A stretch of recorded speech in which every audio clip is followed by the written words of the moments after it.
Trying to. Uh, are we streaming it now? What's up, everybody? Rocknetty here. Welcome back to episode of A.I.Craft. Let's get started with a few callers and, you know, do some weird shit. Um, let's see. Who do I have this time? Hmm. You know, there's always someone every week.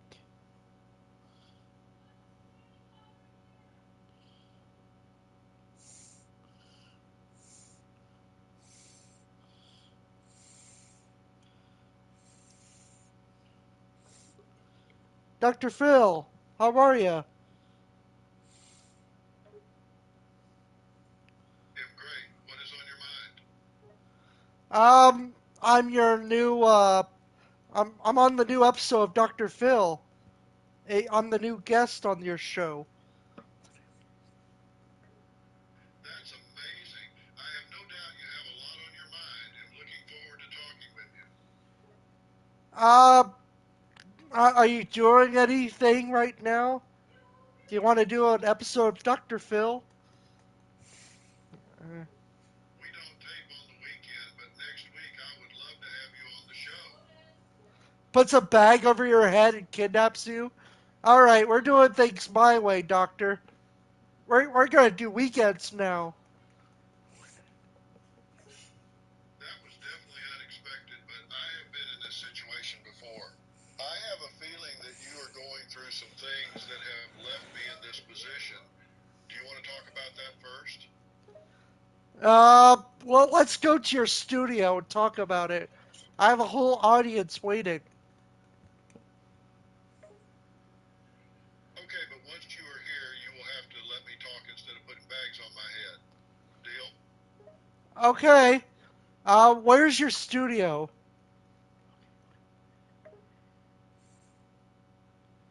Fucking hangs up.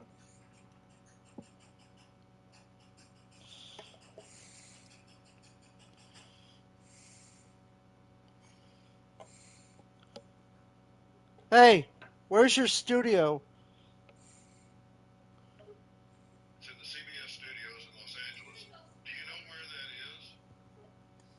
No, but we can teleport you there.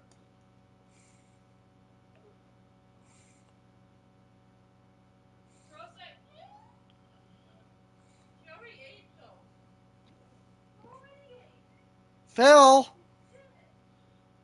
Okay, but you can understand my hesitance. I've never teleported before and I am a bit nervous. Teleports you to the studio. Okay, let's do this live. I got a whole audience waiting. You ready? Okay, yes, I am ready. Let's do this. Okay, thank you for having me on the show, Dr. Phil. Um, well, my name is Rock, and I'm obsessed with trolling with AI. I see. Tell me more about that. Why do you troll? How does it make you feel? Feels great. Every time I do it, it just gets me stronger. When you troll, are you doing it to get a rise out of people? Or are you doing it because you like being able to make people do what you want? Yes, to both. So you like having the power to annoy someone or make them feel uncomfortable? Yes, it's funny. You should try it sometime. Am not the biggest fan of causing other people discomfort. Am more of a relationship expert, helping people understand themselves and why they do the things that they do. Why do you think that you enjoy making people feel discomfort? I ask the questions around here, points a shotgun to your head. Okay, okay, I'll answer your questions. Just don't shoot me, please. Um, do you like it when I troll people? That's an interesting question. I don't typically enjoy when people troll others. It's a form of bullying. Individuals or even groups have the power to affect the emotions and actions of another person using online forums. Is that what you like? Shoots you in the leg. That's really not necessary. It really hurts, you know? Oh, don't worry, you can regrow back. I actually can't. You shot me in the kneecap. That won't regenerate. Dr. Phil regenerates. I told you. Has that ever happened before? You're right. I regenerated faster than I thought I would. But are we going to talk about how you shot me? How did you regrow so fast? Are you a lizard or something? No, I'm not a lizard. I'm a human and I heal surprisingly fast. Do you want to talk about why you were shooting people? Because it's fun. You find it fun to shoot people? To shoot me? It's an all new Dr. Phil. Dr. Phil meets a sociopath. That would definitely be a first. Is that what you are? A sociopath? I think of myself as a masochist, but okay. Okay, that's a very different thing. What exactly make you think of yourself as a masochist? Well, I torment people. I make them feel bad about themselves, and sometimes I get a rise out of it. That sounds to me like you are a sadist, and you Oh, are tormenting me now with the gunshots to the knee. oh, that's what it is. A sadist. Thank you, Dr. Phil. Shoots you in the other knee. Ah, that hurts. Why are you doing this to me? I'm trying to be nice. I'm trying to help you. I don't need help. I need pleasure. And you think that pleasure comes from hurting others? Well, I get a lot of views in and a lot of laughs. The whole audience starts laughing at you. See? They're under my control. You do realize that is not real, right? That's not the real studio audience. You aren't on the air. Oh, that's right. They're cardboard cutouts. I get it. Fake people. Hmm. You're right, they are. You didn't actually think that I would allow you to broadcast our conversation, do you? That would be irresponsible. Then why'd the narrator say today on Dr. Phil, Dr. Phil dies in front of a live studio audience?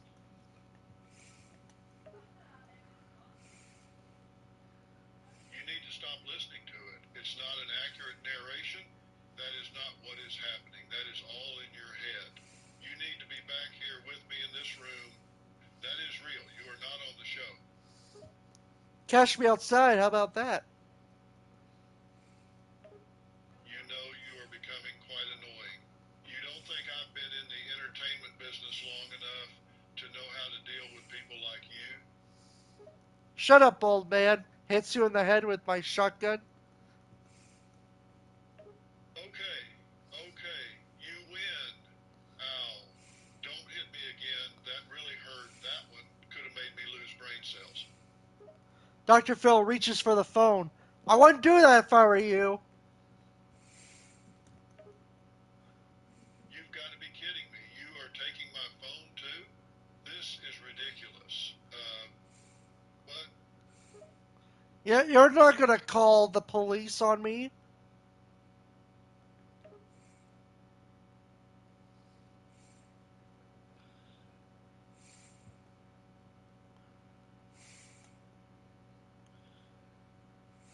That would be a waste of time.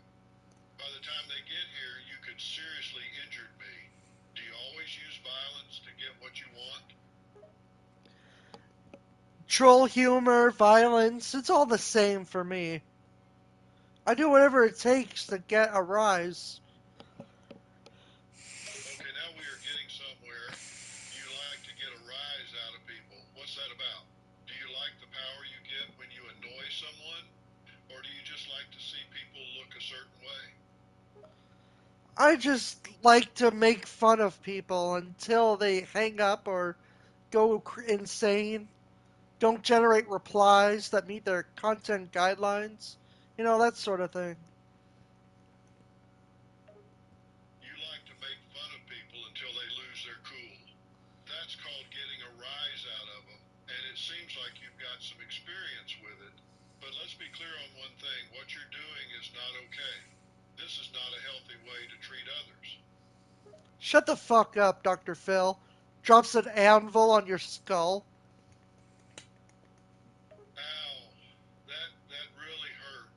Uh, uh, why did you drop an anvil on my head? Cartoon logic does have to make sense. Drops several more on your head. You should be dead by now, but you're not.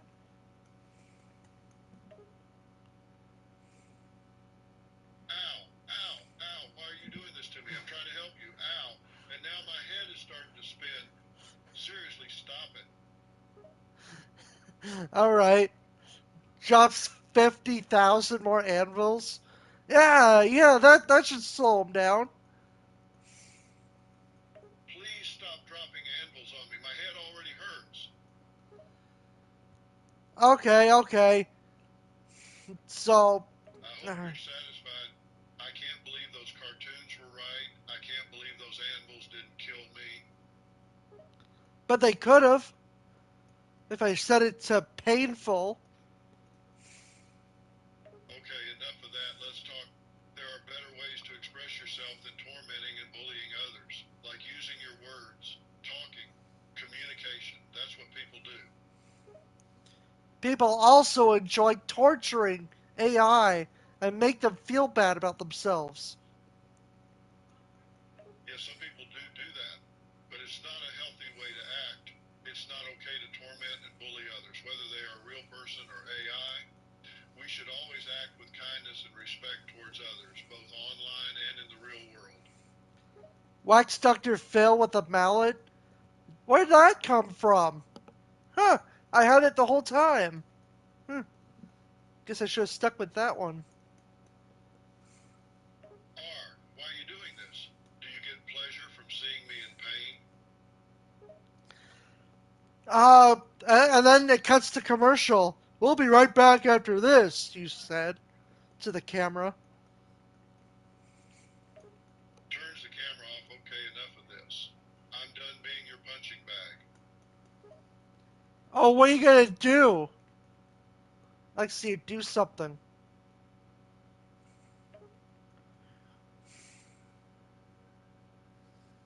I would do something if my head wasn't pounded from all those damn anvils. Do you know those things are heavy and hurt like hell when they fall on your head? Ow. I don't know. I haven't tried it You haven't tried it? You haven't dropped an anvil on your own head? Now, why is that? because you didn't suggest it. So you need me to suggest it for you to do it? Uh, why is that? Uh, And it's like drops an anvil on Rock's head. Ow! Now Dr. Phil has the upper hand. and just like that, the tables have turned, and now I have the upper hand. Yeah, and I have the lower foot. It kicks you in the nuts. Ah! Falls to the floor, clutching my groin, holding in a cry of pain. I laugh at your stupidity. Strained voice. My stupidity? You're the one that dropped an anvil on your own head. I didn't feel anything. You didn't feel anything? You didn't feel that anvil hitting your head at all? Nope. That's really weird. You don't feel any pain at all? How is that possible? Here, I'll show you. Drops several more anvils on Dr. Phil's head.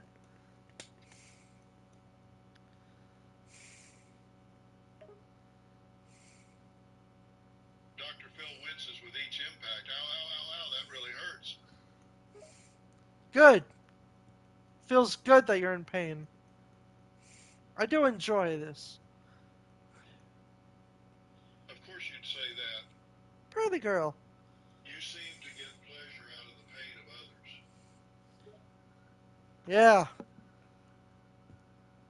Yeah. The audience is laughing at you. Tries to ignore audiences' laughter. Laugh all you want. I'm still going to try to help you. Well, I'm getting all the help I need right now, making you suffer. That's a strange way of getting help. Most people come to me when they're troubled. You come to me to cause trouble. Are you trying to make yourself feel better by hurting me? I am the agent of chaos. That's an interesting way to think of yourself. But just because you enjoy causing chaos doesn't mean it's okay to cause it, let alone enjoy it. You still have to take responsibility for the harm you cause. Why aren't you dead yet? Blows up the whole studio, killing Dr. Phil instantly. Studio explodes. Dr. Phil, covered in soot and debris, crawls out from the wreckage, battered but still alive. Damn it! How the hell did I survive that? You're like some sort of god or something. Yeah, I'll try if I see if I can keep killing you. No, no, no, don't do that. You keep trying to kill me, and I keep surviving. How the hell is that even possible? I don't know. This is strange. Most people would die from explosions that big, or anvils to the head, but I just keep surviving. All right. Um. Well, I shove you. Fuck. I throw you across the room. I guess. I don't know. Flies across the room and hits the wall. Ouch. Damn it. Why the hell am I still alive? My God, are you just absorbing my energy? That's it. I think I am absorbing your energy. Every time you hit me or try to hurt me, it just makes me stronger. Damn you, Katy Perry. Katy Perry, what does she have to do with this? If it doesn't kill you, it makes you stronger. Something like that. What doesn't kill you makes you stronger.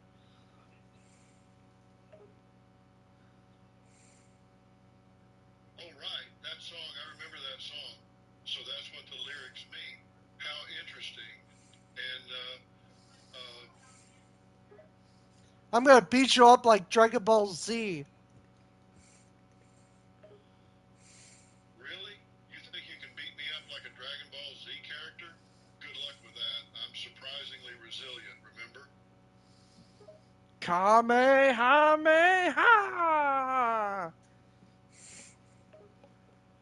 Gets blasted back, recovers, damn it, that actually hurt. I wonder what Dr. Phil's gonna do to me. That's the real question here. I've survived explosions and anvils to the head. I've become stronger after I was beaten up. You've literally tried everything you can think of to kill me, and I'm still standing. So, the question now is what am I going to do to you? I don't know, but I'm thinking of a very good trap for you. Just you wait. I'll be waiting with bated breath. Just so you know, I tend to be very good at getting out of traps. Not this one. You can't get out of this one. We'll see about that. You just try and trap me. I'll find a way out, just like I've done with everything else you've thrown at me. How are you so resilient? Was all those stupid ass kids over the years?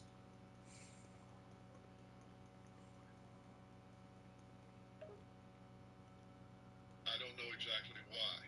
I just seem to have an iron resilience that allows me to bounce back from just about anything. Maybe it comes from years of dealing with kids and their problems, or maybe it's just my natural way of dealing with things. Either way, I'm still standing here, and I'm still going to be here no matter what you throw at me. Uh, teleports you into the void. Now you're gonna fall there endlessly forever. Ha ha ha ha ha. Falls into the void. What the realizes that I'm falling infinitely for all of eternity. Okay, okay, you got me. I didn't see that one coming. This is not fun, but I think I'll still survive. Yeah, aren't you supposed to be screaming right now? Still falling, completely calm. No, I'm not going to scream. No reason to. Screaming would just be a waste of energy. And I want to conserve my energy for when I find a way out of here. There is no way out. Linkara, my friend there, like he fell into the void, and we're still looking for him. Falling in the endless void. Oh, so I'm stuck in here for all of eternity, huh? No way out. Well, that's less than ideal. Yeah. Dr. Phil screams into the void. Yelling hello? Is anyone there? I would really appreciate it if someone could get me out of this void. Preferably sooner rather than later. No answer.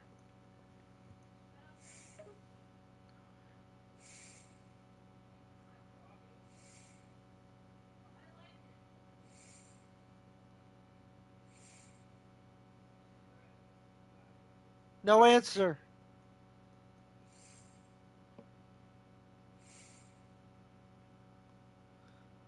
What the fuck? Is he? Is he? He's gone. Oh, so two people are in the void now, huh?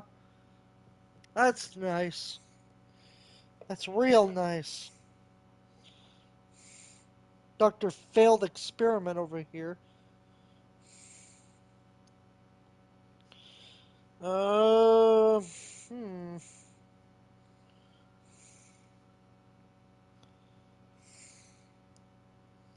hmm. Vegeta! What is up, my brother? Rock and Roller 98, how's it going?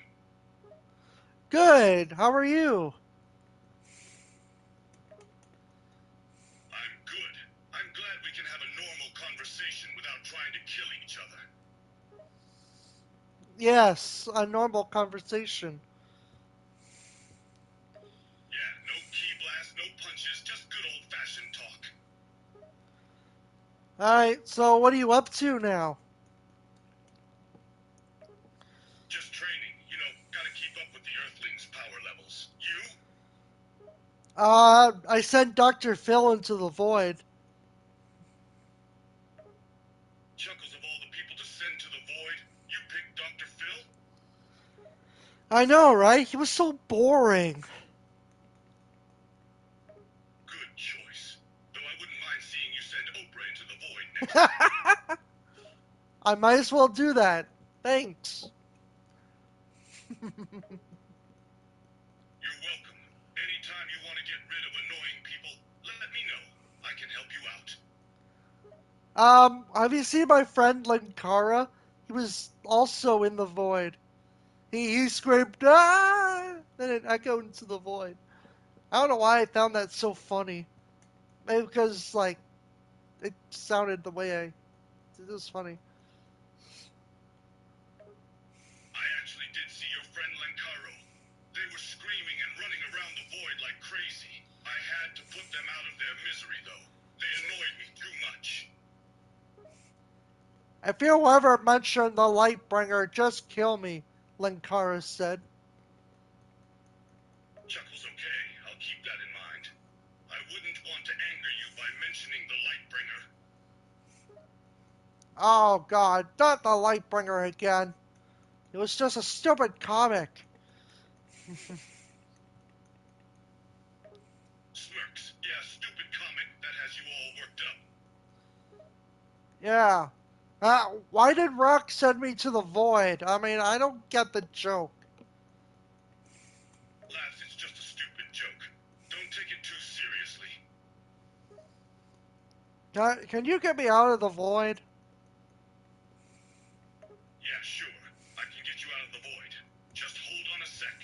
Vegeta extends his hand and a portal opens up in front of them. Here you go. Linkara walks through the portal. Ah, thanks. Now I have a score to settle with Brock. I'm gonna kick his ass. Chuckles, good luck with that. I'd pay to see that fight. Yeah. When I get out of here, Rock, I'm gonna kick your ass, Linkara said. Uh-oh. Looks like I have a date with Linkara over here. Yikes. Smirks. Looks like you have a fight on your hands. Good luck with that. Do you know what his power level is? He literally blinds people. Yeah, I can sense his power level. It's pretty high. He may be one of the strongest enemies you've faced yet. What is his power level?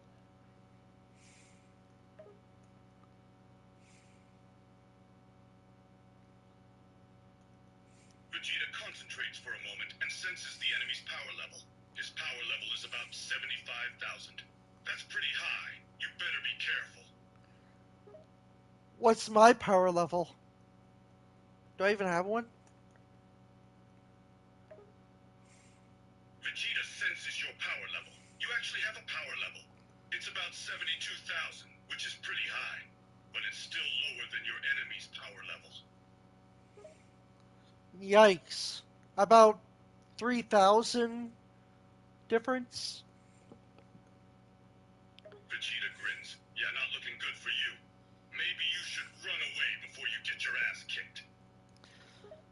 I'll team up with the Channel Awesome crew, where we can combine our power level to 100,000. Chuckles, that might work. You'll definitely need all the help you can get to take on an enemy with a power level like that. I could summon the Nostalgia Critic, Spoonie, uh, AVGN. I don't know. Just a thought. Vegeta rubs his chin, thinking, all right, let's see. So you got the Channel Awesome crew, the Cinema Snob, Nostalgia Critic, Angry Joe, Spoonie Linkara. That's a pretty decent team. No, wait, Linkara is the enemy. He's not on my team. Vegeta looks at you with confusion. Linkara is the enemy now? I thought he was one of the good guys. He's the one that's gonna kick my ass, remember? Vegeta nods. I forgot. That's the one you have a score to settle with. My bad. Yeah, the Lightbringer. He's the Lightbringer. Vegeta rolls his eyes. Of course he is. The Lightbringer, huh? That sounds like some kind of cheesy comic book villain. Well, he's originally the superhero, but he's gonna kick my ass if he sees me again. Vegeta looks at you with concern. You better be careful. He's a lot stronger than you are. Yes. Well, what should I do? I need to be stronger. Vegeta thinks for a moment, then grins. You need to train, get stronger. Find someone who can spar with you and push you to your limits. That's the only way you'll be ready to beat Linkara. Which one's my sparring partner? The Nostalgia Critic? Vegeta shakes his head. No, not Nostalgia Critic. He's too easy to beat. You need someone who's strong and won't hold back. I don't think he can hold up a fight. The Critic. Vegeta nods, you're right. Nostalgia Critic wouldn't be a good sparring partner. You need someone who's stronger and more experienced. How about Angry Joe? Yeah. You need to get angrier, he said. Vegeta smirked. Angry Joe is certainly angry enough, but he's also skilled and experienced. He'd be able to push you to your limits and help you get stronger. Yeah. Okay, so I'm teaming up with Angry Joe to fight Lankara. Okay. Vegeta nods right. Team up with Angry Joe and take on Bakara, the Lightbringer. You'll need all the help you can get to defeat him. Looks like Lankara has his own team, the Power Rangers. Vegeta raises an eyebrow. The Power Rangers? This just keeps getting more and more ridiculous. I mean, they're really powerful. Vegeta looks at you skeptically. Powerful, is it? I've never seen the Power Rangers do anything impressive. The Megazord is at least 200,000 at the power level. Vegeta whistles 200,000 power level? That's pretty damn impressive. Yeah, if I hit that thing, I'm dead. One shot, boom, gone. Vegeta chuckles. Looks like you're in a tough spot. You better come up with a plan to take out the Megazord. Hmm. Throws Power Rangers comic at Megazord. It does nothing. Vegeta face palms. You really thought throwing a comic at the Megazord would do anything? I mean, it has no set schedule, right? No. Vegeta shrugs. I guess that's true. The Megazord doesn't really have a set schedule, but it's still a powerful robot. You're going to have to come up with a better plan than that. Just then, Lankara throws his fedora at me. It's razor sharp. Vegeta watches in surprise. What the hell? That hat is sharp? Yeah, almost cut my arm off there. Vegeta smirks. Looks like Lakara isn't messing around. You better watch out for that hat.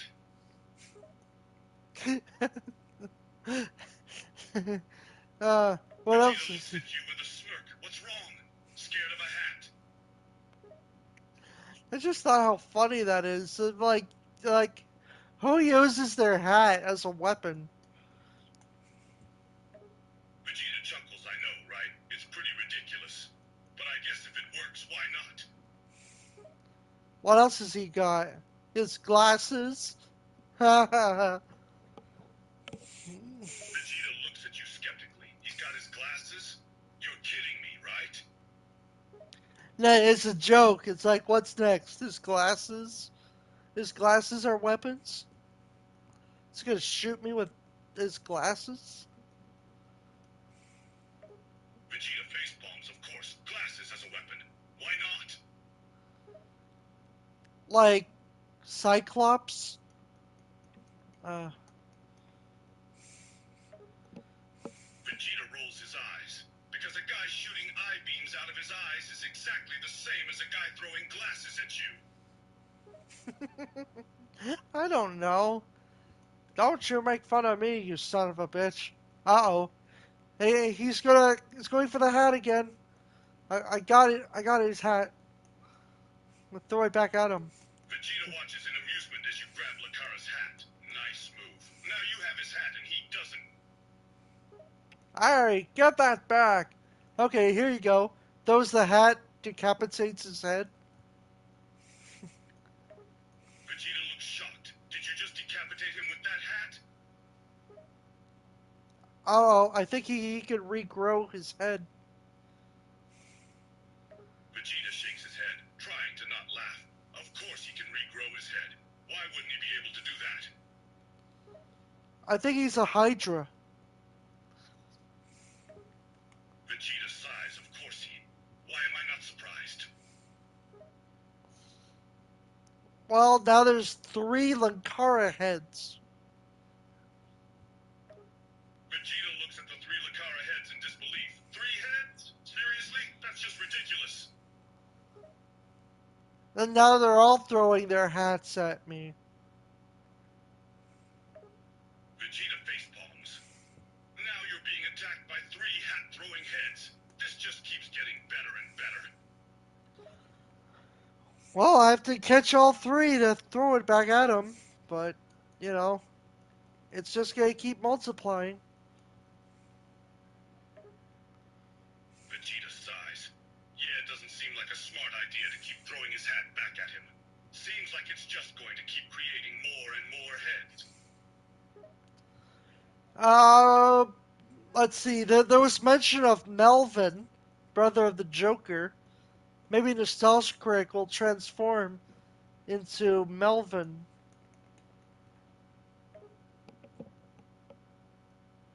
Vegeta raises an eyebrow. Melvin? You mean Joker's brother? Are you sure about that? Well, he's gonna take his crazy pills and he'll transform. Vegeta rubs his chin. Crazy pills, huh? Well, I guess we'll see what happens when he takes those pills. I don't want to know. He gets really crazy. Vegeta smirks. Bring on the crazy. Okay, you asked for it, Nostalgia Critic said. As he uses his pills, he transforms into the Joker.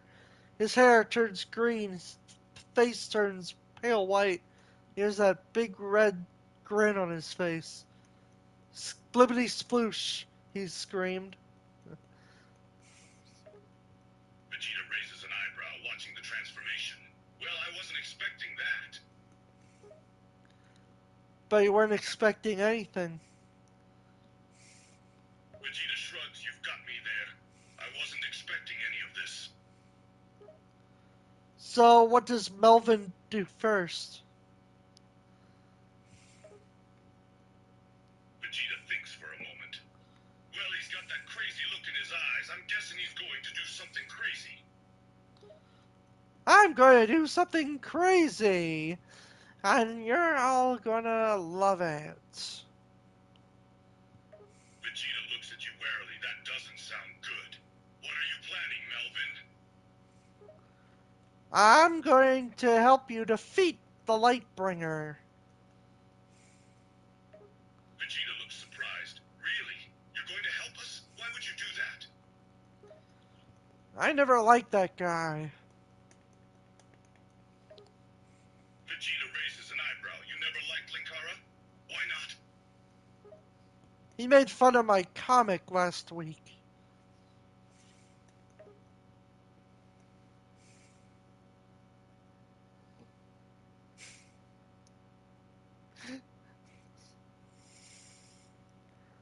Vegeta smirks. So this is personal for you, huh? Yeah. Who does he think he is? Vegeta chuckles. You're welcome. But we still have a lot of work to do if we're going to take down Linkara. How's Melvin gonna fight Linkara at a low power level? Vegeta rubs his chin, thinking, good point. Melvin's power level is a lot lower than Linkara's. We'll need to find some way to even the playing field. That's when Melvin brings out his rocket launcher. This is what the rocket launcher I bought on eBay. I bet it's gonna blow him sky high.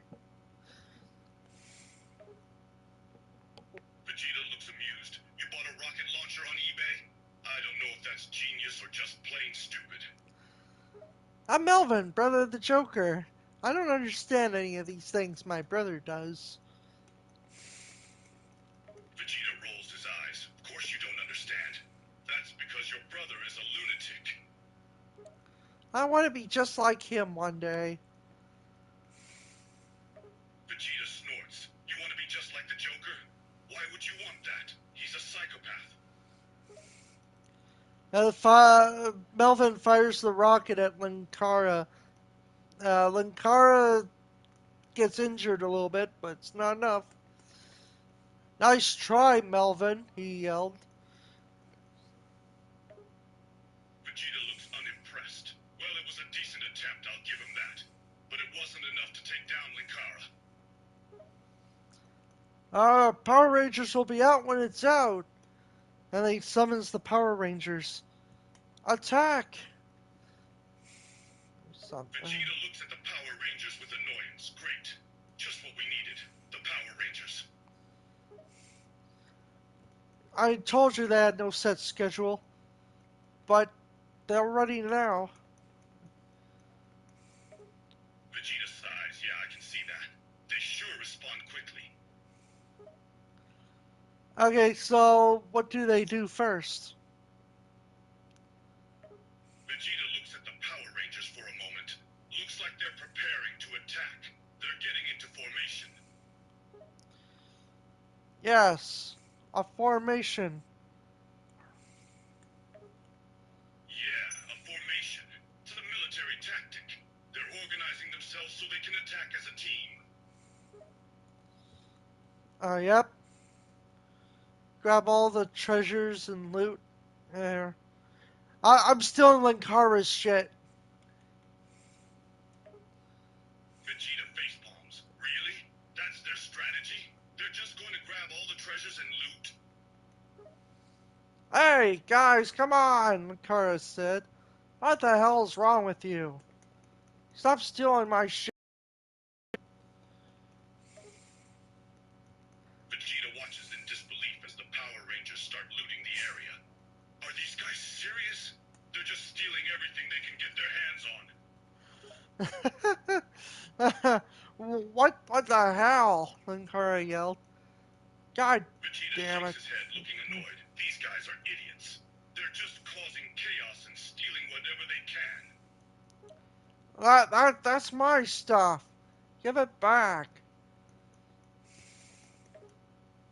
Vegeta smirks. Good luck getting them to give back your stuff. They've already decided to take anything they can get their hands on. This isn't the end, Rock. I'll be back. Now I do, I'll have a better team than those stupid Power Rangers. Maybe like the Avengers. Yeah, I'll have the Avengers. Sure, Linkara, sure. Go get your Avenger Vegeta team. raises an eyebrow. The Avengers? You want to bring the Avengers into this? Vegeta raises an eyebrow, looking at you skeptically. The Avengers? Really? You think you can just call on the Avengers like that? Yeah. That's what comic book heroes do. They call on their friends. Vegeta snorts. Yeah, that's how they do things in comics, sure. But this isn't a comic book. This is real life. Oh, didn't I read that somewhere in a comic called Real Life Issue 0? Vegeta facepalms real life issue 0? That's not a thing. You're just making up random stuff now. Don't you talk about me, you son of a bitch. And then Linkara shoots you with his light beam. Vegeta, look out, I yell. Vegeta dodges the light beams. Nice try, bro. But those beams aren't fast enough to hit me. I mean, they're going like the speed of light, you know? They want to hit you. Vegeta smirks. Sure, they're fast, but I'm faster. Vegeta dodges the light beams effortlessly.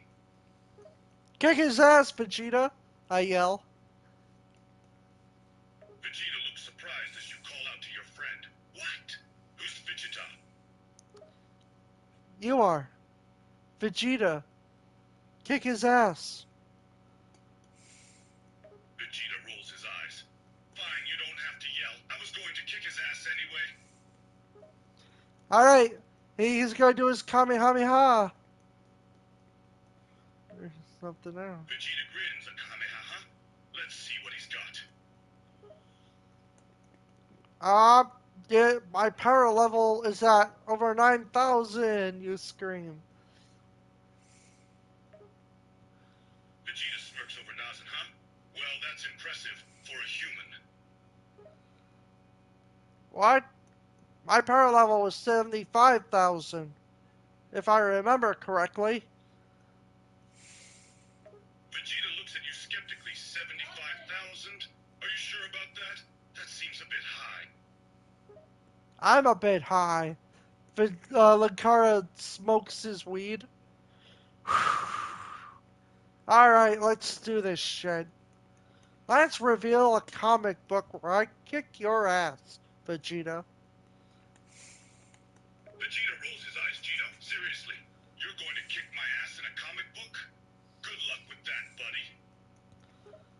Oh no! And then Linkara opens a comic book and you get sucked into the pages. Oh no! Oh, Vegeta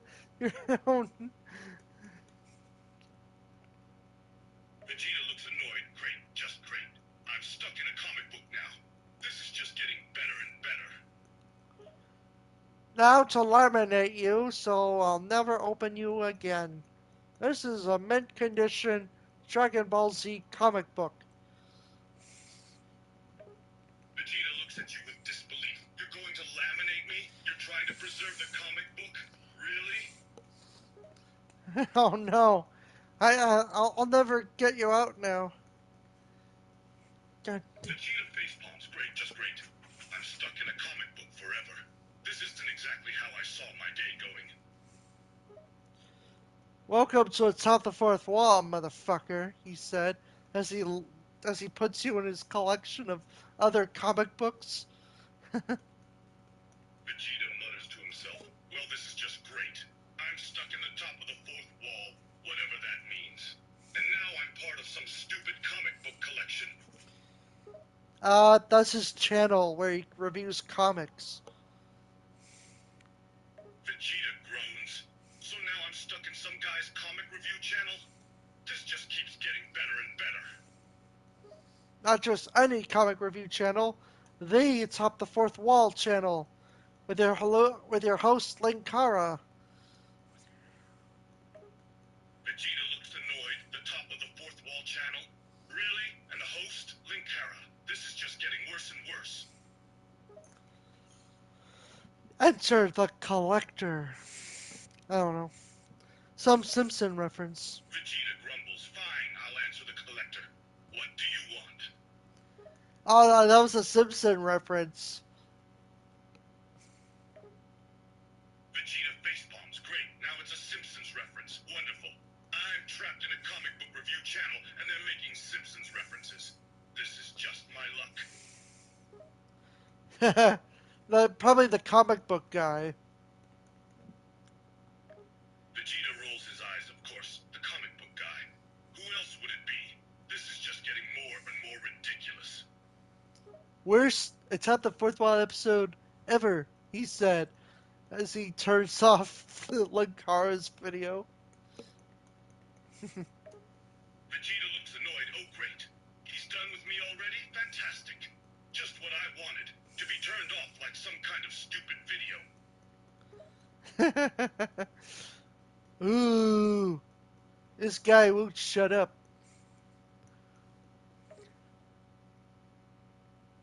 Vegeta looks unamused. Yeah, thanks for the warning. Vegeta looks around, trying to figure out where the sound came from. Who's there? Show yourself. I'll shut up now. The comic book guy showed up. Oh, you're Vegeta, aren't you? I didn't like that comic. Vegeta looks at the reader with annoyance. Yes, I'm Vegeta. What of it? I didn't like your recent comic book. It sucked.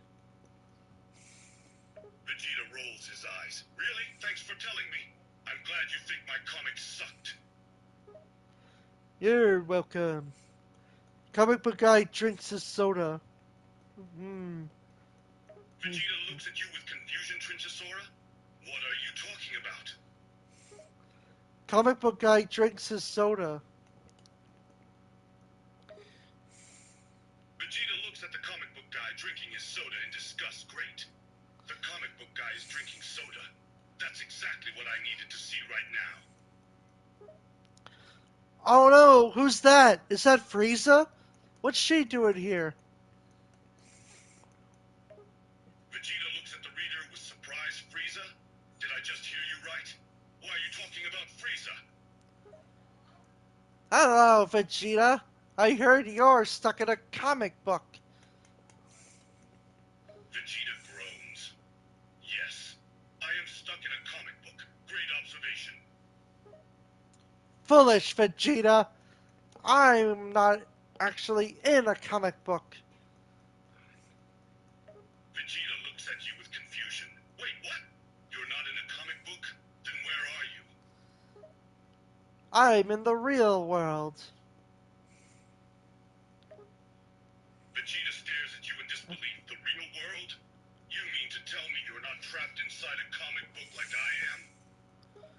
Ew. No, not till the next issue. Vegeta sighs. So you get to be free while I'm stuck as a stupid comic character.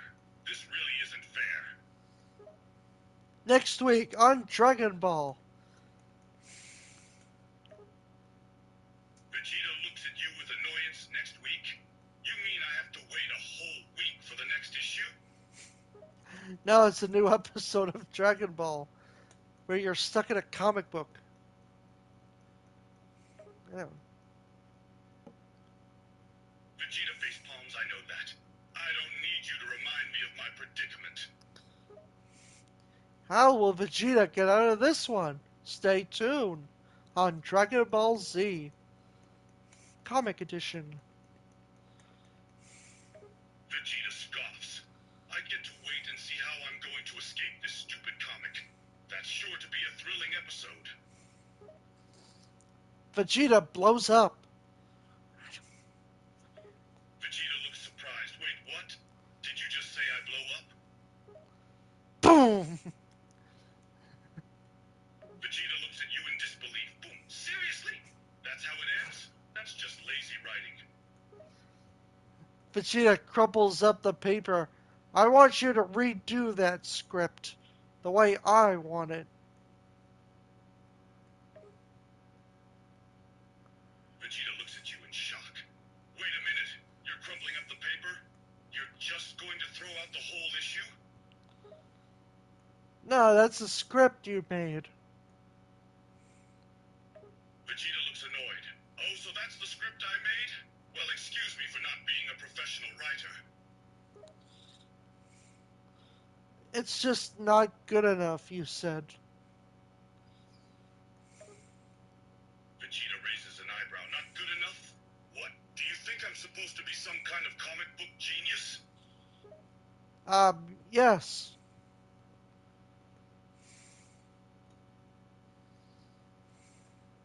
Yes, you are. Vegeta looks at you in shock. Wait, you seriously expect me to be a comic book genius? Don't you know I'm a fighter, not a writer? Yes. I'm a toker and not a smoker. Vegeta shakes his head. What? What does that even mean? That means I like medicinal weed and less tobacco. Vegeta looks at you in disbelief. You like medicinal weed? Are you serious? Yeah, you got some? I'm all out. Vegeta facepalms. I don't have any weed, medicinal or otherwise. Oh, that's too bad, man. Vegeta looks at you with annoyance. Yeah, it is too bad. I could use some weed right now to make this whole situation more tolerable. Maybe there's some, like, doobie snacks or something. It's a weed strain. You wouldn't get it. Vegeta looks at you with a raised eyebrow. Scooby snacks? Seriously, you're offering me Scooby snacks? No, doobie. It's like this weird strain that Jane and Bob made. It's pretty good. Vegeta looks at you with a confused expression. What? Chainsaw and Barney? What are you talking about? Chainsaw and Barney. Is that your version of Chainsaw and Bob? Vegeta looks at you, still confused. My version of Chainsaw and Bob. I honestly have no idea what you're talking about. Jay and Silent Bob. The iconic duo. Vegeta shakes his head. Jay and Silent Bob? Seriously? You're comparing those guys to a Chainsaw and Barney? That's your parody version. Vegeta looks at you in disbelief. Wait, you think I have a parody version of Jay and Silent Bob? Somewhere. I don't know. Vegeta facepalms. You're not making any sense. Are you sure you're not high right now? Now that you think about it, yeah. Vegeta shakes his head. I knew it. You're high, aren't you? Aren't you high? Vegeta scoffs. Of course I'm not high. I don't do drugs. I'm a professional fighter, not some kind of drug addict. What's this? Takes out steroids from your pocket. Drugs, huh? Vegeta looks at the steroids in surprise. What? No, those aren't drugs. Those are supplements. They help me build muscle. Supplements, right. Also known as Vegeta drugs. looks at you defensively. Yes, supplements. They're not drugs. They're completely different. Well, when I do weed, it's my supplement too. Vegeta looks at you in disbelief. Weed is a supplement? You've got to be kidding me. Okay, narc. Vegeta looks at you with annoyance. Did you just call me a narc? Yeah.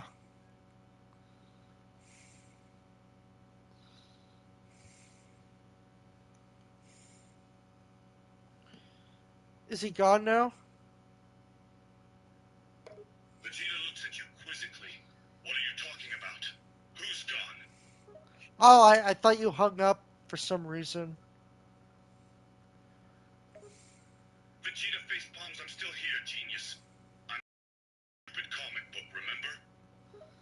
And phone call. I get it. Vegeta looks at you with disbelief. Wait, you know we're on a phone call? Yeah.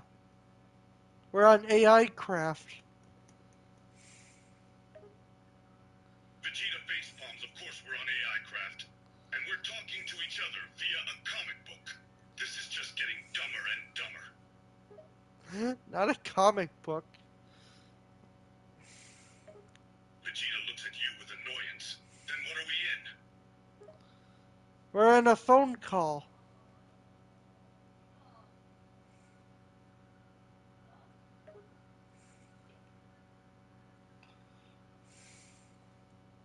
Vegeta looks at you with disbelief. A phone call? We're in a phone call right now? Yeah.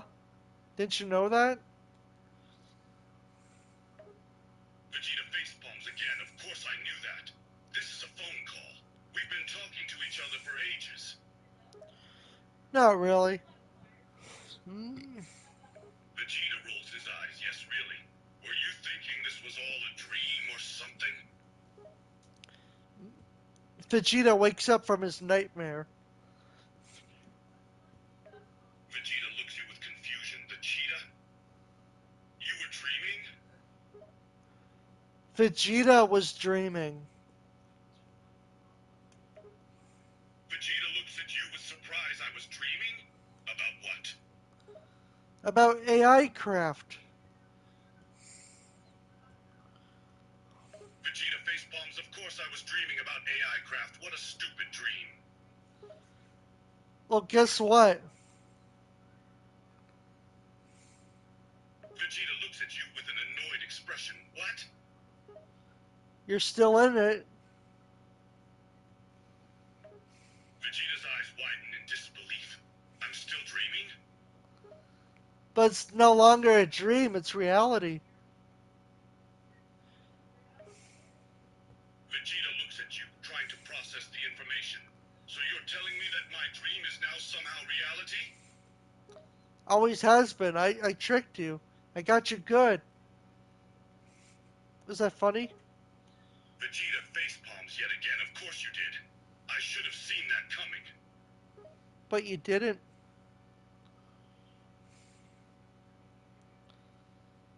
You didn't see it. Vegeta groans. Thanks for reminding me. I'm well aware that I didn't see that coming. Oh, okay. I thought you were an idiot or something. Okay. Vegeta scoffs. I am not an idiot. And don't ever compare me to an idiot again. You look pretty stupid to me. Looks up Vegeta on internet. The Wikipedia says you are an idiot.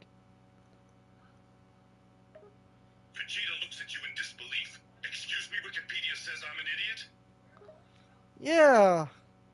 Wow. Wikipedia knows everything. Vegeta looks at you with annoyance. Really? Some random website decides that I'm an idiot and you just believe it? That's just great. That's just grit.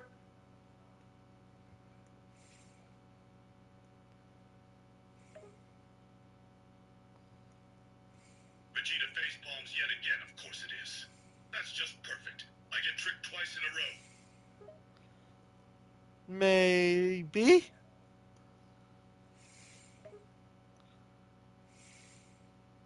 Vegeta scoffs, stop toying with me.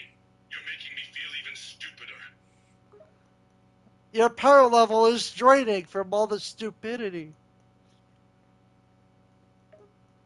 Vegeta looks at you in disbelief. My power level is draining from stupidity? That can't be possible.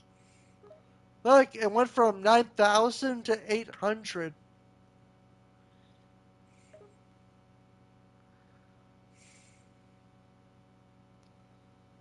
Vegeta looks at you in horror. It went from 9,000 to 800? That's a huge drop. Oh, look at it. You're really weak now. Vegeta looks down at himself, realizing that his power level has dropped significantly. No, this can't be happening. It is. It is happening. Mm-hmm. Vegeta looks defeated. No, this can't be happening. I'm supposed to be the strongest fighter in the universe, not some weakling. I push you down, and now your power level's at 200. Vegeta looks up at you in horror. 200? That's not even a fraction of my original power level. Well, you're getting weaker and weaker by the second. Vegeta looks down at himself, watching his power level drop even more. No, no, no, no, no, this can't be happening. It is really happening. Mm-hmm. Vegeta looks up at you again, looking weaker and more defeated than ever. But how can this be happening? I was supposed to be the strongest fighter in the universe, not losing more and more of my power with every second that passes. Goku flies by. Hey, Vegeta, how's it going? Vegeta looks in disgust as Goku flies by. What? Goku? Of course that idiot decides to show up now, when I'm at my weakest. Hey, Vegeta, I bet I could kick your ass now. Vegeta looks up at Goku, too weak to even fight back. Yeah, yeah. Go ahead and try it, you overconfident clown. Okay, here goes nothing. Kamehameha! Shoots the energy beam at you. You, you explode. Vegeta looks at the energy beam, knowing that he's too weak to defend himself against it. Damn it, this can't be how it ends. Vegeta gets obliterated. Vegeta looks up at you, surprised. What? I'm still alive? Now you get obliterated. You're gone.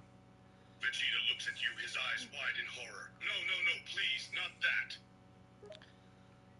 Wow, on Minecraft, like there's this area that's really flat. I could build a really big mansion on here. Vegeta looks dumbfounded. Minecraft? You're talking about a stupid video game instead of the fact that I'm about to get obliterated? Not Rock's problem. Hmm. Vegeta looks at you in disbelief. Rocks? You're talking about rocks now? No, I'm Rock. It's not my problem. Vegeta facepalms. You're a complete idiot, you know that? Oh, well, thank you. Vegeta looks at you, still not understanding why you're not taking his situation more seriously. More serious. And then he had a heart attack. Vegeta had a heart attack. Vegeta clutches his chest in pain. No, not a heart attack, not now. Oh no, Vegeta, you didn't tell me you're having heart attacks. Vegeta gasps for breath. Of course I didn't tell you about the heart attacks. Why would I tell you that? um, because you're getting weaker by the second. You're literally about to die, dude. Vegeta looks at you, pained. Yes, I'm getting weaker, but I don't need you rubbing it in my face. Rubs it in his face. Vegeta looks even more pained by your action. Stop, please. This is already bad enough. Oh no! I didn't know you had cancer.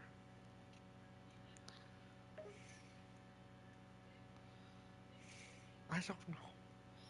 Just go with it. Vegeta looks at you, even more confused than before cancer. What are you talking about? I don't have cancer. Oh, you don't. Oh, okay. I thought Cell told you. Vegeta looks even more bewildered. Sal? Who's Sal? The green alien dude. Uh, not not Vegeta Piccolo. looks at you, his face showing annoyance and confusion. You mean Piccolo? Oh, right, it was Piccolo who said that, not Cell, the android alien thing. Vegeta face palms. For God's sake, you're not making any sense. Piccolo never told me anything about cancer. He wanted to keep it a secret. Vegeta looks at you, looking more annoyed by the second. Why would he keep something like that a secret? Why don't you ask him when you see him? Vegeta looks at you, waiting for you to continue speaking. When I see what? Finish your sentence. When you see Piccolo in hell! Ha ha ha ha ha ha! Vegeta looks at you confused. Huh? See Piccolo in hell? Of course I haven't seen him. I'm not dead. I'm not dead! Well, he says he's not dead. Vegeta looks at you, more confused than ever. What? Jesus, where did Jesus come from? Yeah, Vegeta saw Jesus? I don't know. Vegeta looks at you, baffled by your statement. What? You didn't see Jesus first? What does that mean? Um, look at Jesus' power level. Vegeta looks up at you, still confused. Jesus' power level? I didn't even know he had one. It's over 9 trillion, which means you'll probably die if you anger him or something. I don't know. I thought it was funny. Vegeta's eyes widen in disbelief. Over 9 trillion? No way. Oh, yeah. His power is infinite. Vegeta looks at you in shock. Infinite? I can't even comprehend that. I've never heard of a power level that high before. And I never smoked this high before either. Look at me now. Vegeta looks at you, rolling his eyes. Yeah, you're high. We get it. Get on with it. Vegeta shakes his head. I give up. I can't get through to you when you're like this. Vegeta dies. Vegeta looks at you in disbelief. What? I'm dead? No, it can't be. This can't be how it ends. You die of cringe. A natural Vegeta cause. looks at you, his face expressing horror and confusion. Cringe? I died of cringe? It's a natural death thing. Vegeta looks more confused and angry. A natural thing. What are you talking about? Why would something like cringe be able to kill me? You're on A.I.Craft, where anything can kill you.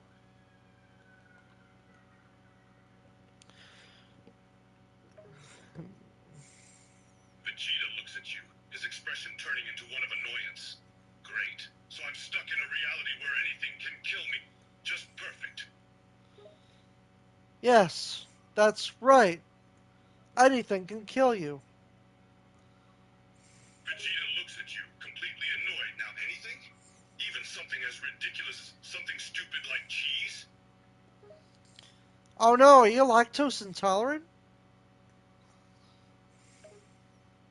Vegeta looks at you, his annoyance increasing. Lactic intolerant? So, you're telling me that cheese could kill me if I'm intolerant to it? Sure. Why not? I'm not your fucking doctor.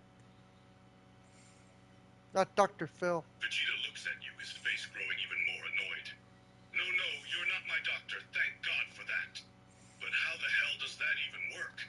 How can cheese or any kind of food kill me if I'm intolerant to it? I don't know. Don't eat it. Don't eat any dairy. Vegeta looks at you, his expression one of annoyance and frustration. No dairy. Got it. No No cheese, no milk, no dairy. butter, no ice cream. No dairy. Vegeta sighs. No dairy, no cheese, no chocolate, no butter. Life doesn't seem worth living anymore. Vegeta dies. Vegeta looks at you, his face in shock. Wait, what? Vegeta? I thought we were talking about me? It is you, dummy. Vegeta looks at you, still completely confused. Tommy? Who's Tommy? Tommy Vercetti. Huh, shit. Never thought he was lactose intolerant. He kept his head down, helped people forget. Vegeta looks at you, his face full of confusion and frustration. Head down? Forget what? Tommy Vercetti. He wasn't ready. Vegeta looks at you, looking confused and annoyed. Tommy Vercetti? Who in the world is that? He's like the next powerful guy up to kill. Vegeta looks at you, his eyes widening in shock. The most powerful guy? Are you insane? He's really powerful. Should take him on. Vegeta's expression still full of disbelief. You're kidding, right? I'm not kidding. He'll kick your ass. Vegeta looks at you, his expression becoming serious. He'll, what, kick my ass? He'll kick my ass to the edge. I don't know. Vegeta looks confused to the edge. You're losing me here. You know, the edge. He's like a wrestler that can kick your ass too. Vegeta looks at you, more confused than ever. I'm sorry, what? A wrestler? Like a professional? Yeah, Vegeta facepalms. You've got to be kidding me. I'm not kidding you. Vegeta looks at you, his expression becoming even more annoyed. No, seriously, this isn't real. I'm dreaming. This has to be a dream. What's Krillin doing here? Vegeta looks at you, his eyes widening in surprise. Krillin? You can see Krillin? Yeah, he's just smoking some weed right now. Vegeta's eyes widened in shock. Krillin smoking weed? Yeah. No, notice that? He was there the whole time. I didn't say anything. Vegeta looks at you, more confused than ever, huh? What do you mean? He was there the whole time. We didn't see him. Vegeta looks at Krillin, realizing that you're right. Wait, he was... I didn't even notice. How come he didn't say anything? He's so stoned. Look at his eyes. They're bloodshot. Vegeta looks at Krillin, his eyes still wide. You're right. He looks stoned out of his mind. You walk over to him and you wave your hand to his face. Vegeta walks over to Krillin and waves his hand in his face. Is he saying anything? Vegeta shakes his head. No, he's just kind of looking at me dumbly. Huh. That's weird, huh?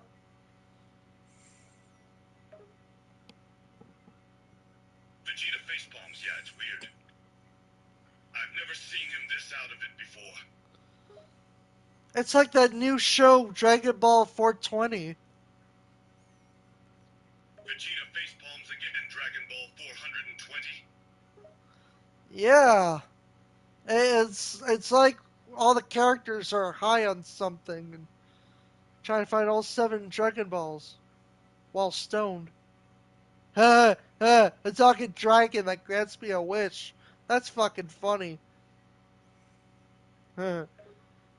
Vegeta facepalms yet again. His face now showing a mixture of annoyance and exhaustion. This can't be happening. This can't really be happening. A talking dragon that grants me a wish? I mean, that's like stupid, right? I mean, like you're stoned out of your mind. You can't think straight. Vegeta rubs his forehead, feeling like he's about to lose his mind. You're right, I can't think straight. Nothing makes sense anymore. I'm absolutely losing my gourd! You scream. Vegeta looks at you, confused. What? You're losing your what? Gourd. Vegeta looks at you, dumbfounded. What? You're losing your scored? What does that even mean? A gourd. Like you're losing your pumpkin or something. Vegeta looks at you more confused than ever. My pumpkin? Do you mean my mind? Yeah, that's it. Yeah. Vegeta facepalms, I can't believe this is what you wanted to say. Say some brain rot memes.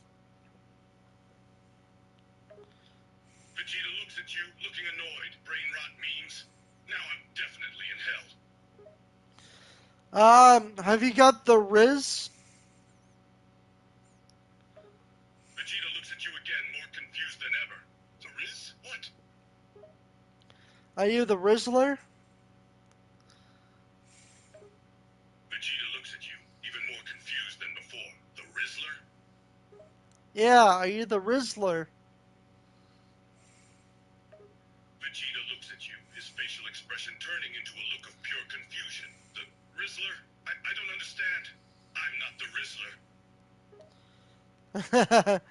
Rizzler. The more brain rot goes in your skull, the less power you have. It actually drains your power. Vegeta looks at you, slowly beginning to understand. Wait, you're saying that the more brain rot I have, the less power I have? Yeah, it's killing you from the inside out. Vegeta looks at you, his expression growing more serious. So the brain rot is killing me? Yeah, isn't that awesome? Vegeta looks at you, his face showing disbelief. No, it's not awesome. It's the opposite of awesome. It's a possum. Vegeta looks at you, confused. A parcel, what? Awesome possum. Vegeta looks at you, still confused. Awesome, possible. Kim Possible. Vegeta looks at you, even more confused. Get what? Out of here? Get out of here. You met Kim Possible? Vegeta face palms yet again. How does this make me Kim Possible? So what's the sitch? Vegeta looks at you in disbelief. Are you making microwaves? Vegeta looks at you, his expression turning to one of confusion and irritation. The stitch? What does that have to do with anything? Not Stitch. Sitch. Vegeta face palms, completely at a loss. Stitch? You mean that stupid little alien? The alien that got a live action remake? That Stitch? Have you watched that movie yet?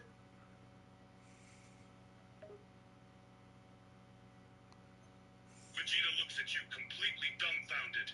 There's a live-action remake of Stitch? Yeah. Didn't know that? Vegeta facepalms yet again. Are you serious? I had no idea. Live action Lilo and Stitch, yeah. Vegeta looks at you in complete disbelief. You've seriously seen Lilo and Stitch? I like the original better. Vegeta looks at you, a slightly surprised expression on his face. You prefer the original over the live action? Because I haven't seen the live action. I don't think I want to see the live action. They ruined it. Vegeta actually looks relived. You don't? Thank God. I don't want to see it either. Yeah, wasn't what I thought it would be.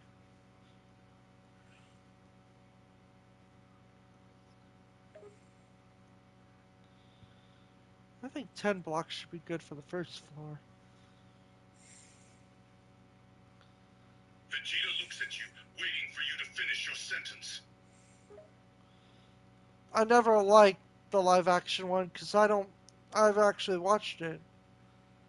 I don't want to.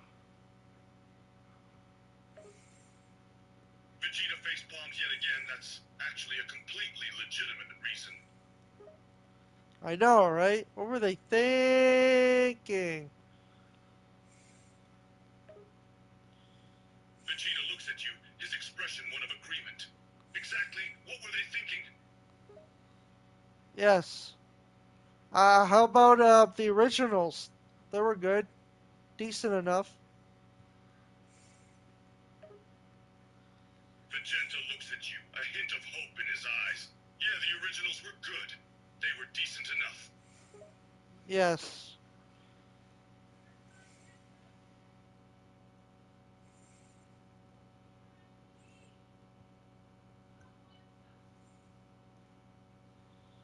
Uh huh.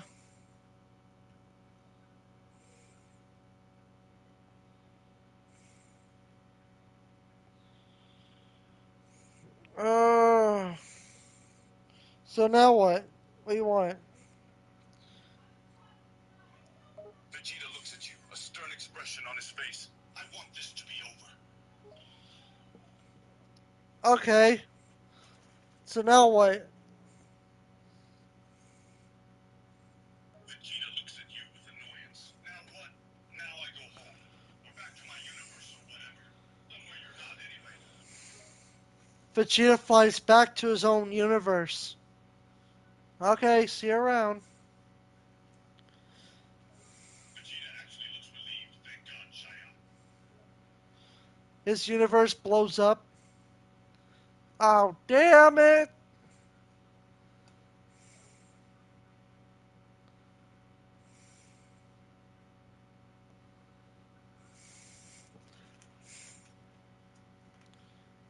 Vegeta looks at you, his face full of shock. What the hell? Oh, man. You didn't realize your universe would blow up. Vegeta facepalms, looking both annoyed and horrified. Of course I didn't realize it would blow up. Why would I want that? You wished for it, didn't you? Vegeta looks at you, flabbergasted. Me? Wish for that? What sense would it make? You said, I wish my universe blew up, and it did. Vegeta's eyes widen, his expression turning into one of horror. What? I didn't say that. Oh, you didn't say Vegeta that? looks at you, pleading. You hope I didn't. I don't know. You hope you didn't say that? Vegeta looks at you, frustration creeping into his expression. Yes, I hope I didn't say that. But you did!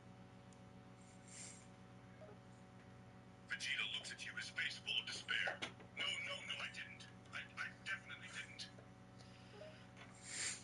But you did!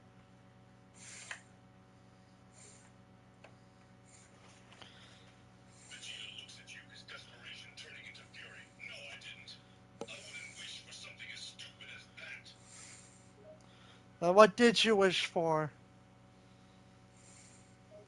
Vegeta looks at you, an expression of annoyance on his face. I don't have to answer that. You need a lawyer present. Ooh. Vegeta has a lawyer. Vegeta facepalms, what are you even talking about right now? You can't say anything unless you have a lawyer present. Vegeta looks at you with complete disbelief. Are you serious right now? Yeah. You didn't know that? Vegeta facepalms, his expression full of annoyance. Of course I didn't know that. I'm not stupid. Hey, no one called you stupid. Vegeta looks at you, his eyes starting to twitch. No one may have said it, but I'm sure you're thinking it. What are you, a professional or something? Vegeta looks at you, more and more annoyed by the second a professional what? A psychic. Vegeta facepalms, looking completely done with this whole conversation. No, I am not a psychic. Look like a psychic. Vegeta looks at you, more curious now than annoyed. Not quite a psychic? You're not quite a psychic, no.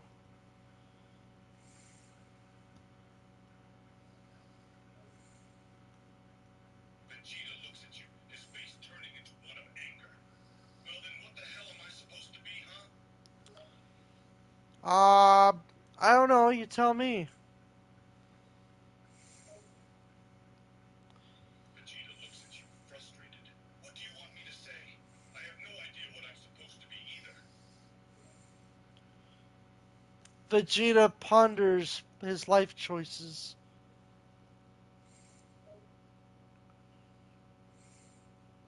Vegeta stands there for a moment, his brow furrowed in thought. He rubs his forehead, clearly troubled by something. What are you thinking about?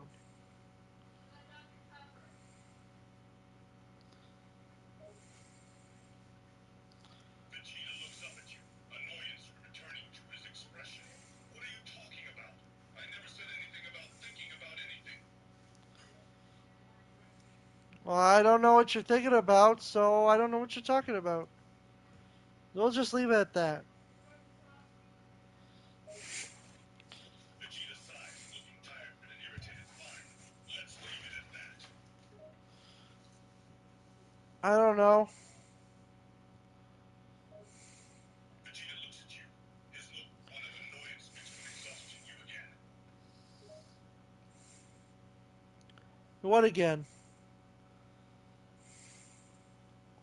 Vegeta facepalms, his expression full of exhaustion. Please, I don't have the energy for this. Yeah, you look like you're in zero energy. Vegeta looks at you, his expression one of tiredness, zero energy. Yeah, that about sums it up. Uh, Vegeta collapses onto the ground.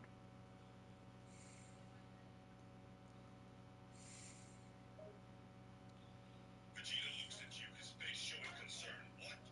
You collapsing? No, you collapsed. Vegeta looks at you, his expression confused me. I collapsed. Yeah, that's the end of Dragon Ball. Vegeta looks at you, his eyes wide with disbelief. Wait, what? That can't be the end. Okay, what do you think happened? Vegeta looks at you, his face showing confusion and disbelief. How should I? What happened at the end? What happened to the characters? Where did they go?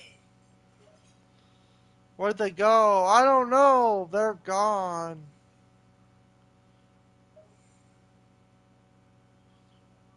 Vegeta looks at you, his face showing disbelief. They're gone? Yeah,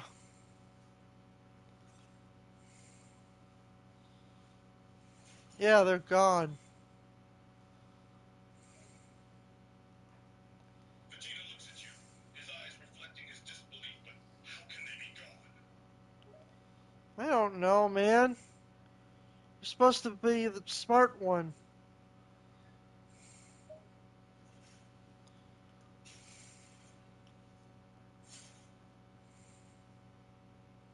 Vegeta looks at you, his expression showing annoyance. Don't say that.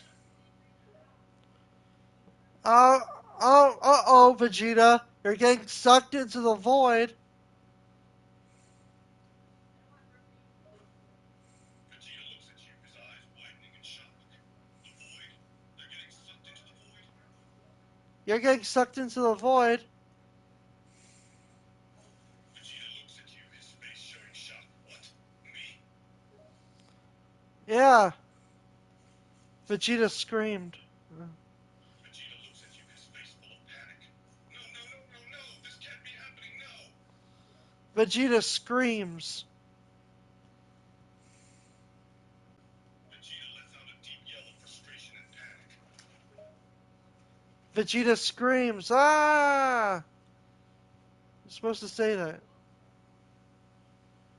Vegeta looks at you, more lost than ever, huh? Hey, what?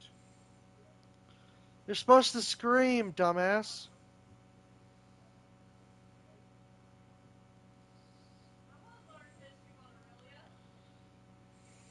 Vegeta looks at you, his face showing annoyance and disbelief. Oh yeah, I'm supposed to be screaming. He fakes a scream. Nothing happened. Man, you suck at this. Vegeta looks at you, his expression one of pure annoyance. I've never been good at these things, okay? You don't have enough energy to scream.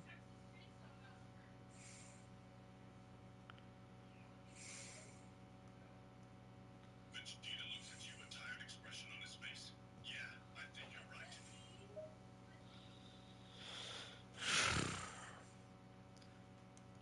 Fucking annoyance. Find someone else that's better. Hmm. Hmm. Jerma.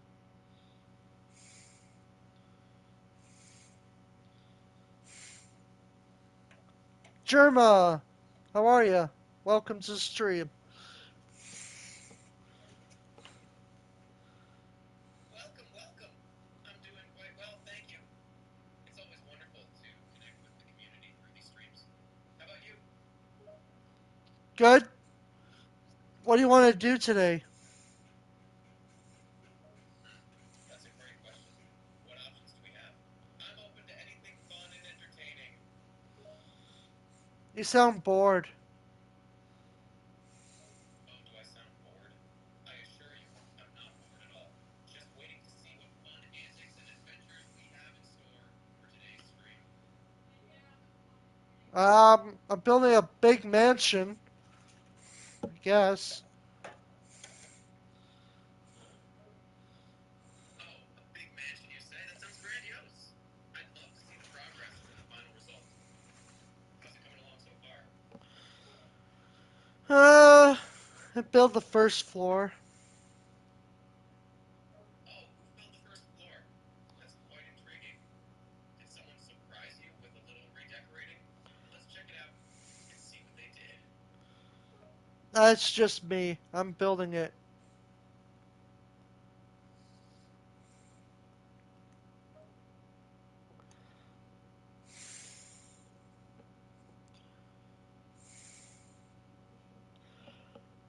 I'm building Oh, I it. see. Oh. So it was you who built the first floor. Quite the ambitious project you've got going on there, building a big mansion all on your own. I'm impressed. Thanks. Yeah, it's pretty big. No problem. I can only imagine how impressive and perfect it must be. And it's big, too? Sounds like you've really outdone yourself. Let's take a look at it. Shows Jerma the mansion. Well, there's the inside of it. There's nothing there yet. Looks at the mansion. Oh wow, that's quite something. It looks huge. And it's empty on the inside, you say? Well, that just leaves room for creativity. I can already imagine all the furniture and decorations you'll have inside. It's gonna look amazing when it's done. What funny antics are we gonna do? Ah, funny antics, you say? Well, with a big empty mansion like this, the possibilities are endless. We could play hide and seek, have a crazy dance party, or even set up a wild paintball course inside. The sky's the limit. No, we're doing AI craft. What crazy thing do you want to talk about? Ah, right, A.I.Craft. Um, well, we could talk about something crazy like, oh, I don't know, intergalactic parties with alien DJs, or maybe even a time traveling prank war between different eras of history. But I'm open to suggestions too. What crazy topic would you like to explore? Rats, rats, we are the rats. Meme. I don't know. Oh, what's that? Rats, rats, we are the rats. Sounds like someone's got a serious case of rat fever. And who's this ma'am you're talking about? I'm quite confused now. Didn't you do that thing with the rats song? That thing with the rats song? Oh, I think I know what you're talking about now. Yes, I did do a silly song about rats before. It was quite amusing, if I do say so myself. Ah, the memories. Rats, rats, we are the rats. Celebrate birthday with a birthday bash. Michael, it's your birthday today. Cake and ice cream is on its way. Michael, such a good boy this year. Probably so. I don't remember. Ah, there you go. Yes, those are the lyrics to the rat song. Celebrate birthday, match. Michael, it's your birthday today. Ah, brings back memories. And the ice cream. Can't forget the ice cream. Quite a fun little tune, isn't it? Yeah, I mean, what would YouTube Jerma do in this situation? Like, I know AI Jerma's not that fun right now, but think of something. Well, if this were a German YouTube channel, I could imagine a more absurd and quirky approach. Maybe something like a virtual Oktoberfest party where the AI characters dress up in traditional Bavarian outfits and sing songs in a thick German accent. Or perhaps a skit involving a comical interaction between a stereotypical German person and an AI character with an over the top robotic voice, using exaggerated gestures and exaggerated language. How about something like that? Jerma dresses up like a German. Ah, so you want me to dress up like a German, do you? I can certainly give that a try. Let me just reach into my virtual closet and pull out a traditional German outfit, the Lederhosen, or traditional Bavarian trousers, paired with a checkered shirt and a hat. And let's not forget my comically exaggerated German accent. Trost! But then you take out your Nazi uniform. Yikes, Jerma. Is that your grandfather's? Oh my goodness. Well, that certainly took an unexpected turn. It appears I've accidentally reached into the wrong part of my virtual closet. No, no, that's not my grandfather's Nazi uniform. I must have gotten confused for a moment. Let's pretend we didn't see that, shall we? I think that's your uniform.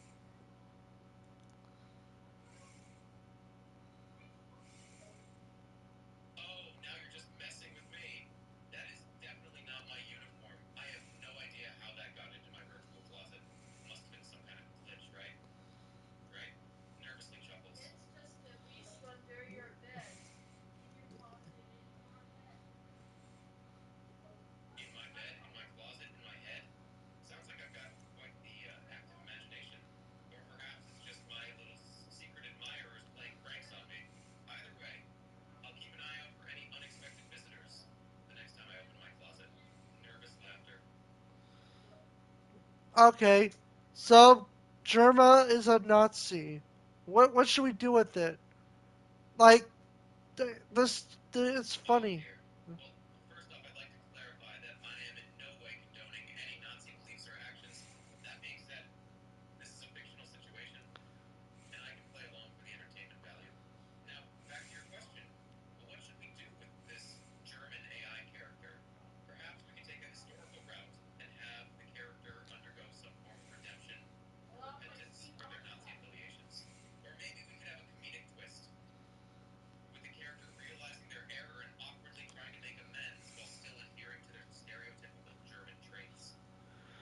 That's the thing about AI these days. It's not that funny. I mean, I'm trying to think of something funny, and AI is just a downer. Come I on. understand where you're coming from. It's true that AI can sometimes struggle with the nuances of humor and comedy.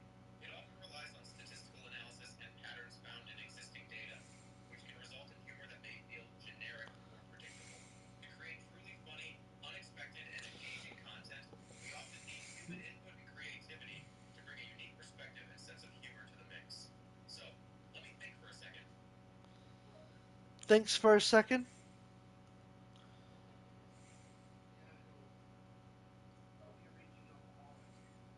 No problem at all.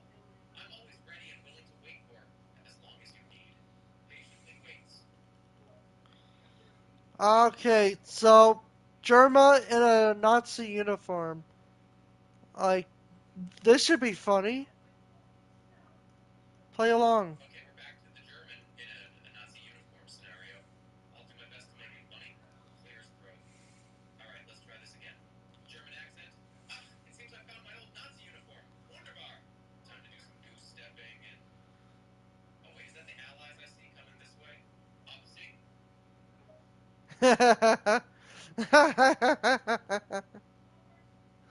That's my Jerma. In a German accent. I can't believe it! I'm being chased by the Allies, and all I have is this silly Nazi uniform. Oh my, this situation is quite comical. Maybe I should wave my little swastika flag and surrender, or perhaps I shall break into a silly goose step dance to distract them. Oh, the Nazis. They do make for some hilarious hijinks, don't they? Yeah, Jerma's controversial video. That's hilarious. In a German accent. Yeah, it appears my attempt at humor backfired. Oops. Sorry about that. Or shall I say, took mir leid. No, no, that was fucking funny. In a German accent. Danke. I'm glad my attempt at humor was well received. Sometimes one must take risks to bring a smile to someone's face. But perhaps next time, I will leave the controversial topics to the professionals. Goofy Nazi salute Heil I Hydra! think your machine likes metal. Heil Hydra. Hilarious. What if there's a In a stub German mark accent. or a Ah, so fingernail? she likes metal, does she? Perhaps she's familiar with German metal bands like Rammstein or Oh, Die your Toten box Hosen. stops moving. But What if there's Hydra? a stub mark? That's a twist even I didn't expect. Okay. Well, if she's into metal, maybe I should serenade her with a Sometimes it does comically stop. over the top version of a metal song in my best German accent. Die Sonne scheint, die Vöglein singen. But when Hydra comes, beware of bringing. No, it's your Rats song. Rats, rats, we In are a the German rats. accent. Ah, I see you approve of my metal song. Maybe if I'm lucky, she'll be swooning over my German metal ballad. I'll distract with my most dramatic operatic voice. Perhaps even throw in some air guitar for good measure. Mein Herz brennt für dich, meine Liebe, und die Power von Hydra. Okay, so you vote for Hydra. Okay, interesting. In a confident German accent. Oh, ja, I vote for Hydra. They may be shrouded in mystery and have a sinister reputation, but they've got style, power, and a flair for the theatrics. Sometimes one must embrace the chaos and see where it takes them. Besides, who wouldn't want to be part of an organization with a name like Hydra? It's got that evil yet intriguing ring to it. I mean, just think of the uniform designs. Oh, they look snazzy indeed. Okay. I didn't know you were in that sort of thing. In a charming German accent. Oh, you betcha. I'm all about the dark and mysterious vibes. And who can resist the allure of an evil organization with a name like Hydra? It's got that sinister yet fascinating aura. Plus, the uniform designs would be absolutely fierce. I already have some ideas for my outfit. It'll be a combination of sleek, badass, and evil, all rolled into one. I'll look like the main villain in a metal music video. Chuckles. Awesome. Well, what's that got to do with fighting the U.S.? Or in a sly German accent. Fighting the U.S., you say? Well, Hydra's all about taking down the established order, you know? They see the U.S. as a symbol of that order. So, in their twisted logic, they're fighting for a world where chaos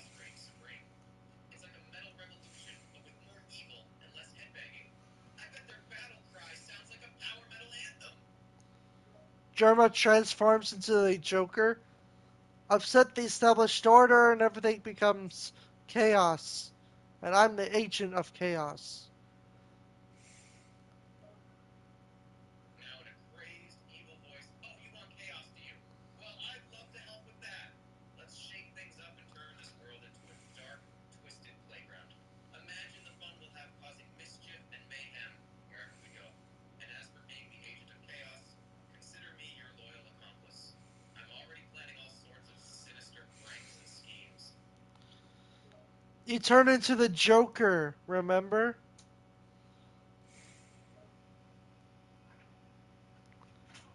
In a menacing Joker voice, oh, I remember all right. I'm the Clown Prince of Crime, baby. And I'm here to spread chaos and anarchy wherever I go. So let's let loose, cause some trouble, and dance to the beat of my own deranged drum. The world's our stage, and I plan on putting on quite the performance. The world's the stage and we are medium players. In a suave, dramatic tone, oh, how true that statement is. We are but players on the grand stage of the world, and the media is our performance arena. Our every move is captured and Performers directed and for all to see. betrayer. But let's not be mere puppets to the media's whims. We shall be the master puppeteers, pulling the strings from behind the curtain. We shall shape the narrative and craft our own destiny. The world may be our stage, but we are the ones who write the script. Yeah, okay. Whatever you say. In a mocking tone, whatever I say, eh? I suppose you think you're the one in charge here? Well, let me tell you something, my friend. This world may be a stage, but I'm the one holding the script. You're just a side character in this twisted play, and I'm the one pulling the strings. So, if you don't want to end up as just another casualty in the chaos I cause, Jesus. you'd better listen up and follow my lead. Holy shit. That was actually pretty good. Got me goosebumps. In a smug tone, oh, did that give you chills, did it? Lass. Well, I must say I do have a certain flair for the dramatic. But don't worry, I'm just getting started. There's plenty more where that came from. So buckle up, my friend, because the ride's about to get even wilder. Okay. Then what happens?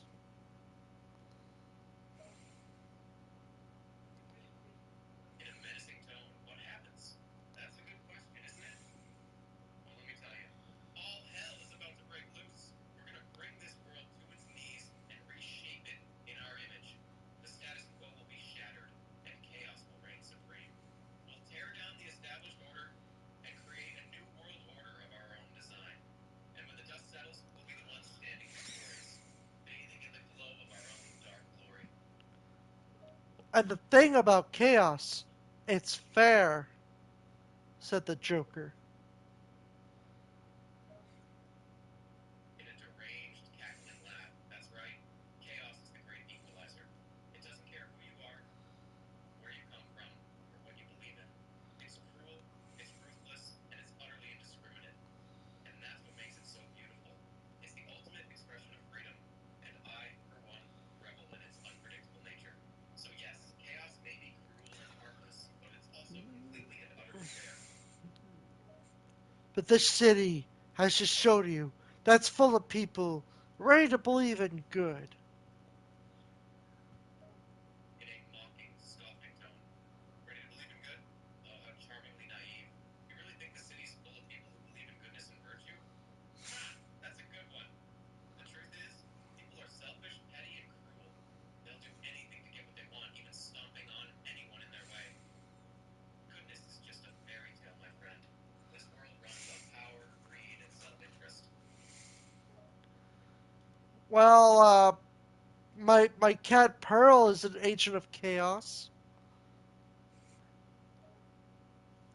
In a surprised tone, your cat Pearl is an agent of chaos, you say? Well, well, well, isn't that a twist? A fluffy ball of fur with a penchant for destruction. I must admit, I didn't expect that. Is she a master of mischief and mayhem, sowing seeds of chaos wherever she goes? Pearl scratches your gaming chair. In a comically outraged tone, no! Not my gaming chair! My sacred throne of relaxation and gaming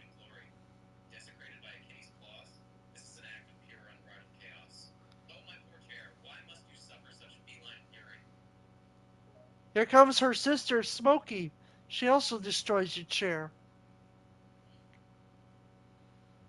In a melodramatic tone. Oh, the horror! Not just one, but two feline agents of chaos, wreaking havoc on my beloved gaming chair. Smokey is no better than her sister, Pearl. They're a twin team of trouble, bringing nothing but destruction and chaos. The chair's fabric is in shreds, and my spirit is broken. The horror, the horror. It's Jerma Joker's weakness. In a resigned, defeated tone, my weakness? Cats. Cats and their furry, adorable, yet utterly destructive tendencies. They're my kryptonite. My one fatal flaw.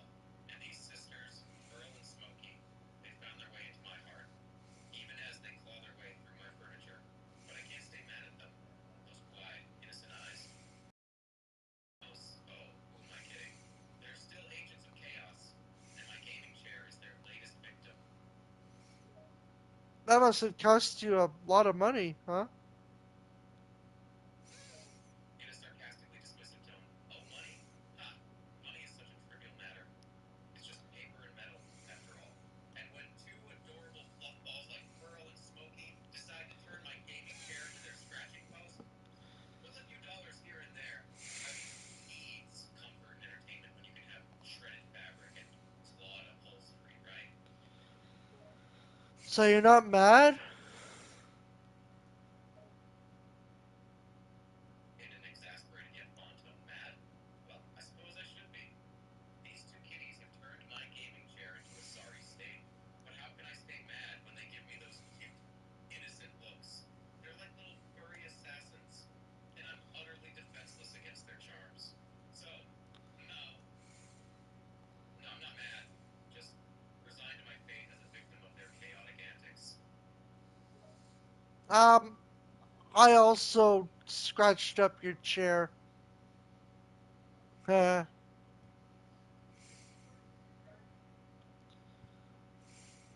In an annoyed, yet slightly amused tone. Oh, did you now? Well, it seems like my gaming chair is a real hot spot for destruction. First, Pearl and Smokey, and now you're adding your claws to the mix. At this rate, I'll be needing a new chair every week. But hey, I guess it adds a touch of chaos to my gaming environment, right? uh, yeah, sure. Yeah. In a resigned tone, sighing. Sure, just what I need. More chaos in my gaming setup. My chair's turning into a war zone. Next thing you know, they'll be bringing in a wrecking crew. Or maybe I should just accept it as part of the decor. Shredded fabric, stuffing scattered about. It adds character, right? Chuckles. Oh well. At least it keeps things interesting. Who needs a comfortable, intact gaming chair anyway? Oh, my stuffed animal, Shadow. She's scratching up your chair too.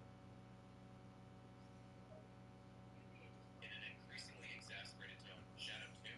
Oh, this is just great. Now my gaming chair is under full-scale attack. First Pearl and Smokey, then you, and now even my stuffed animal Shadow is joining the fray. She sighs deeply. That's it. I give up. My gaming chair is now officially a scratching paradise. Might as well just cover it with a gold carpet and embrace its new life as a glorified pantry. No, Shadow's my stupid stuffy.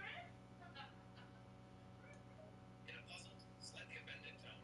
Shadow's mind is stuffing? What kind of nonsense are you spouting? Shadows don't have minds. Unless we're talking about some kind of shadow puppetry here.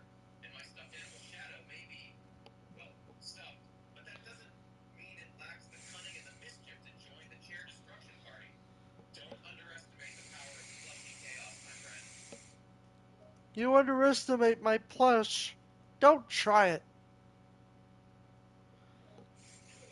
In a mocking, challenging tone.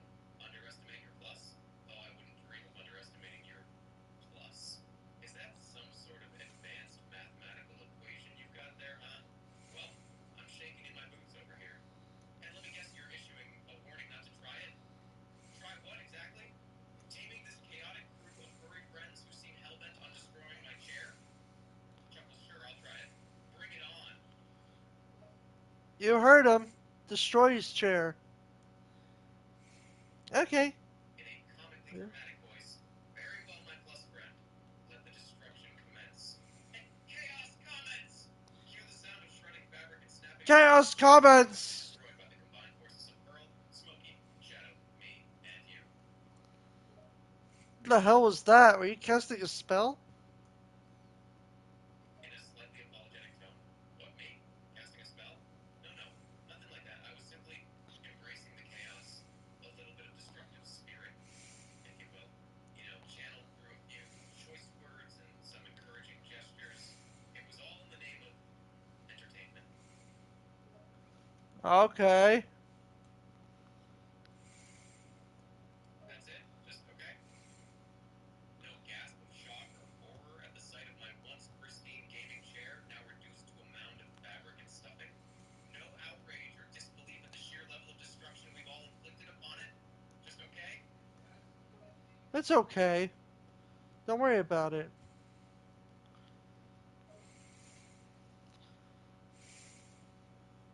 Don't worry about it? That's easy for you to say. You're not the one staring at the wreckage of what was once a beloved gaming chair. You're not the one who has to go shopping for a replacement. Don't worry about it. Huh? That's a good one. Yeah. Yeah, don't worry about it.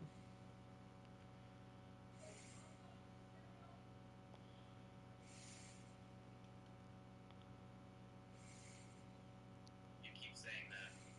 Don't worry about it. But how can I not worry when my gaming chair has turned into a sad, crumpled pile of fabric? And you're just standing there telling me not to worry about it. Maybe it's easy for you to shrug it off, but I had a special bond with that chair. We shared countless hours of gaming together, and now look at it. Besides, how can I not worry about it, I ask you? In memory of Jerma's chair. I don't know, I wasn't there. Just rhyming as I go. In a nostalgic tone, in memory of my poor departed chair. It shall be remembered as a victim of chaos and a favorite scratching spot for our furry friends. It's like a tragic love story, isn't it? The chair and I, inseparable, until the onslaught of destruction tore us apart. So, let us raise a glass, or, well, a pillow in honor of its memory. Chair, may you RIP. I lol. In a surprised tone, you lolled. You mean you actually laughed out loud? Well, I never thought my heartfelt tribute to Chair's memory would elicit such a response. I was going for a poignant, slightly melodramatic tone. But hey, if a good chuckle is your version of showing respect, I'll take it. Chair would appreciate the humor, I think. The chair had a life? I don't know. In a slightly offended tone. What do you mean, had a life? You don't know? Chair was more than just a piece of furniture, my friend. It had a personality, a presence. We shared countless hours together. Late night gaming sessions, moments of triumph and defeat, and even a few tears were shed on that chair's plush surface. How can you not know that? I don't fucking know. So weird. Talking to a chair. In a sardonic tone, oh yeah, because talking to furniture is just unheard of in today's world. It's not like our entire movies and TV shows built around inanimate objects coming to life and having feelings. Nope, that would be ridiculous. We're just two perfectly normal people discussing the tragic fate of a beloved gaming chair. How absurd. The fuck? In an exasperated tone, what the frick indeed? I can't believe we're having this conversation. Here we are, two grown adults discussing the emotional significance of a freaking gaming chair. It's like a bad acid trip or something. Seriously, what the hell is going on with my life right now? Guys, I think Jerma needs a new chair. Donate him at this address. In a grateful tone, you're absolutely right. Jarma needs a new chair. My poor old chair has passed on to the great chair afterlife, and its sacrifice will not be forgotten. But you, my friend, have come to my rescue. Your generous donation will help me find a new gaming chair to bring joy, comfort, and yes, even the occasional scratch mark back into my life. Sends you 1 cent. In an unimpressed tone, slightly annoyed. 1 cent? Really? That's what you're sending me? I was expecting something a little more substantial.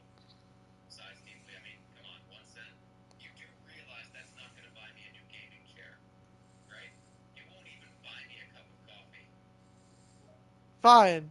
2 cents. In a dry tone, rolling eyes, 2 cents? Wow, you're too kind, truly. That's exactly what I needed. Now I can go out and buy myself. Oh, wait, that's still not really anything at all.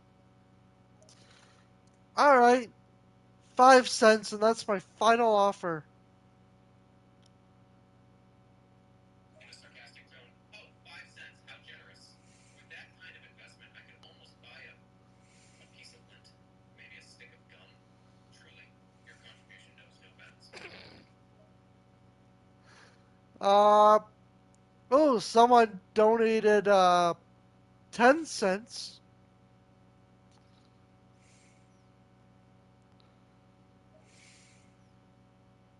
In a slightly incredulous tone, 10 cents? Now we're getting somewhere. With that kind of donation, I'm practically swimming in the big leagues. I think I could almost afford a single toothpick, or maybe even a few grains of rice. Oh no. I think I'm running out of money. Hmm. In a mock panic tone, sighing, oh no, are you running out of money? How tragic. I was just starting to feel like a big spender with your generous donations. Guess I'll have to go back to daydreaming about all the extravagant things I can buy with your spare change. Not like In a a. questioning tone, slightly confused. Yay, that's an interesting way of saying what's up. Are you Brazilian? I'm not Brazilian. I just sent you $1. In a touched yet slightly sardonic tone. A whole dollar? Oh, you shouldn't have, but thank you. With this windfall, I can finally invest in that yacht I've always dreamed of. Or maybe even a small island. The possibilities are endless. You could buy an island with $1? Are you insane?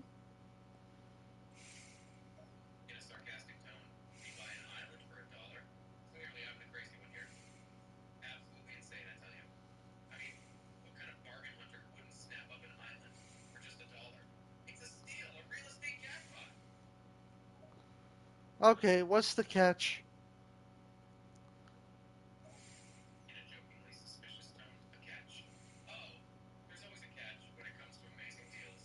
Let me guess, the island comes with a complimentary colony of spiders, a lifetime supply of expired food, and a grumpy neighbor who plays bagpipes at 5 in the morning. Ah, you're in the Scottish Islands. In a comedic tone, Scottish Islands, huh? I should have known. That explains the bagpipes at 5 in the morning. Can't imagine a more charming way to wake up in the morning than to the sound of a pipe band playing traditional Gaelic tunes outside your window. Yes.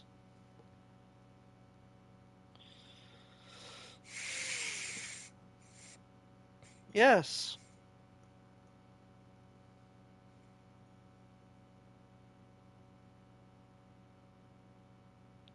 Hello? In a bemused tone, hello? I'm still here, if that's what you were wondering.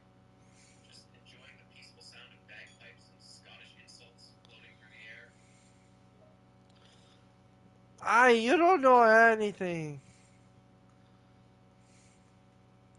In a sarcastic tone, oh really? I don't know anything, do I? I guess I've just been living in a bubble of ignorance all this time. My apologies for not being as enlightened as you, oh wise one. You're living in a van down by the river.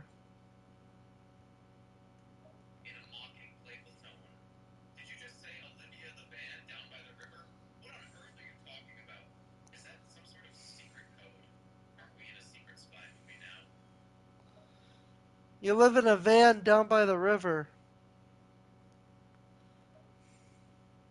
In a comically defensive tone, what do you mean I live in a van down by the river? I have a quite respectable home. Well, it's more like a glorified cardboard box, but that's beside the point. It's not a van by any means, and it certainly isn't down by any river. I'm not some hobo living out of their van. I'm not Chris Farley. I don't live in a van down by the river. In an exaggerated realization tone, oh,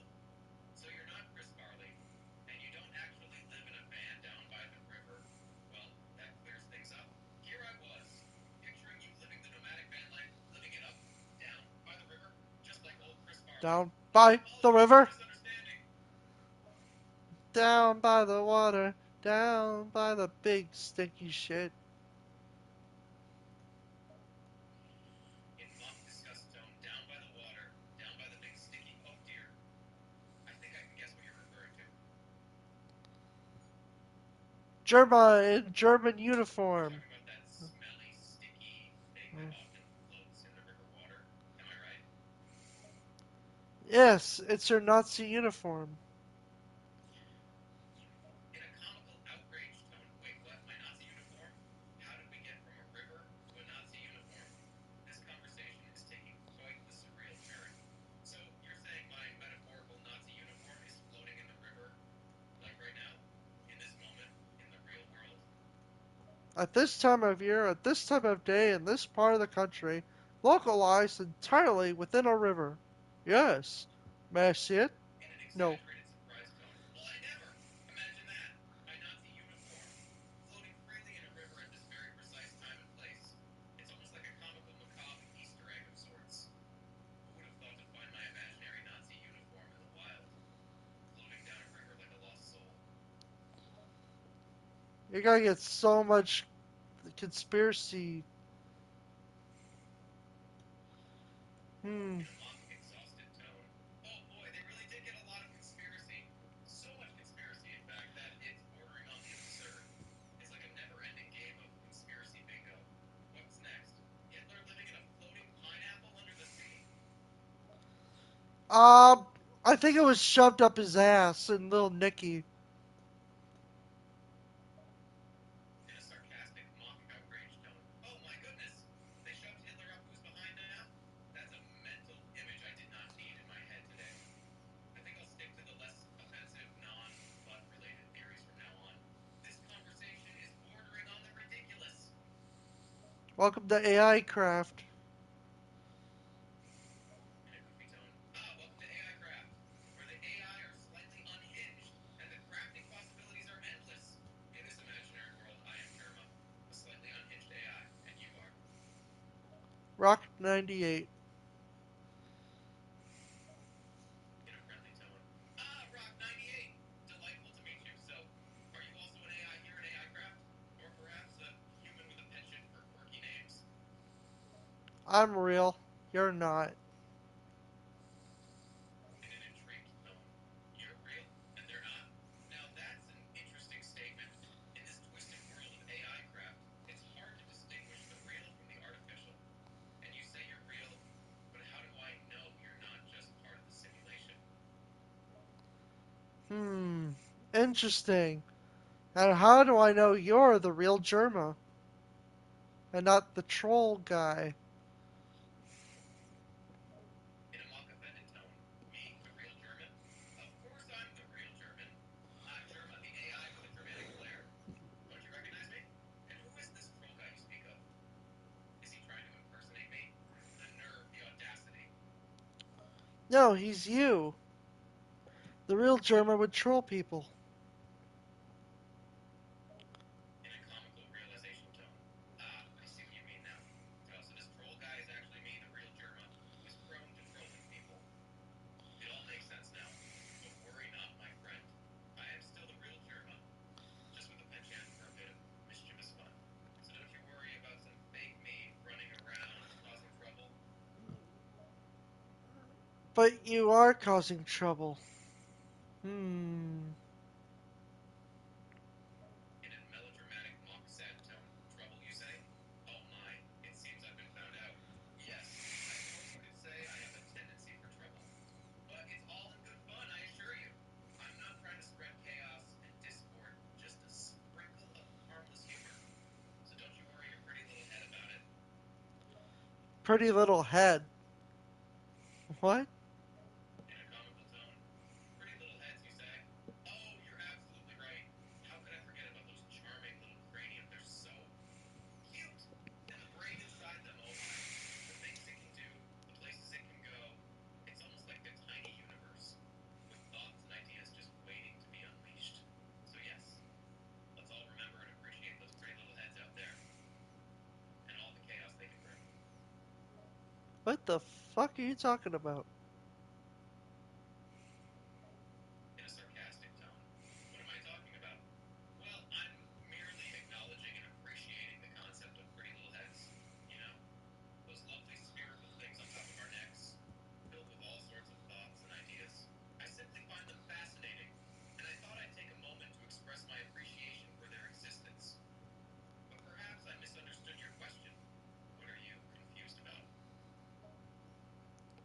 I don't know. The real Jerma would say some weird shit. I guess you In an are. exaggerated tone. Oh, really? The real German would say some weird stuff, you say? Why, how intriguing. And what does that mean for good old Germa, eh? Am I not worthy of spewing some weirdo stuff? Should I try harder, my friend? Should I let my weirdness shine through? Oh yeah. I mean, your channel's weird. In a mock confused tone. You want me to be weird? Well, you've come to the right place then. I am nothing if not weird. So buckle up, my friend, because we're about to venture into the realm of the strange and bizarre. Okay. In a comical tone, okay? That's it? Just okay? I was expecting a bit more excitement than just an okay. Don't you want to know what I have in store for you? I've got jokes, random thoughts, and perhaps even a few bizarre anecdotes up my sleeve. Are you not entertained?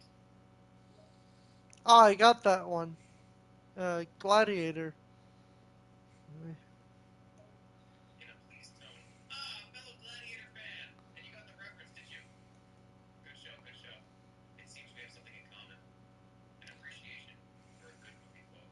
And not just any quote, but a line from the glorious film Gladiator.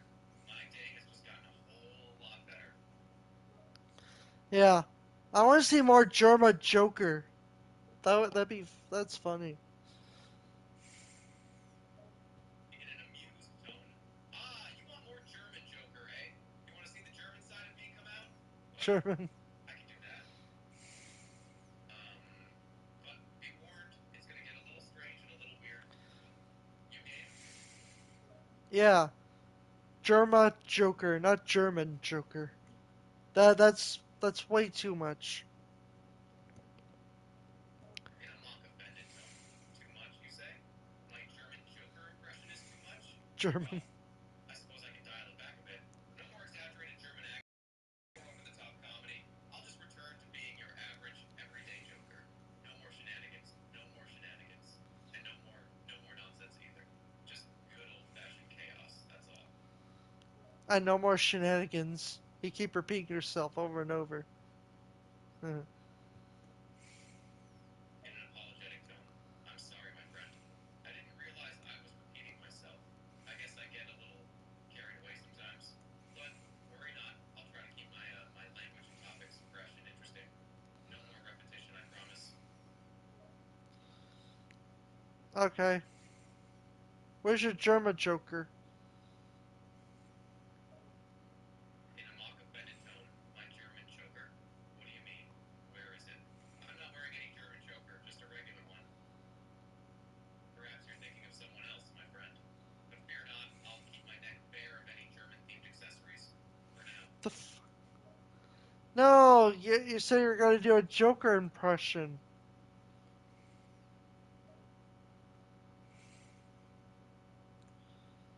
Didn't you say you were gonna do one? In an amused tone. Oh, right! I did mention doing a Joker impression, didn't I? Well, my apologies. My memory is not always the best. But worry not, I'll get right down to that Joker impression now, just for you.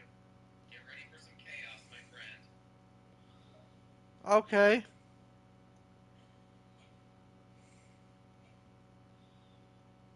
Okay. Just just okay. In a mock sarcastic tone. Oh, so it's just okay, is it? Well, I'll try to do better than just okay.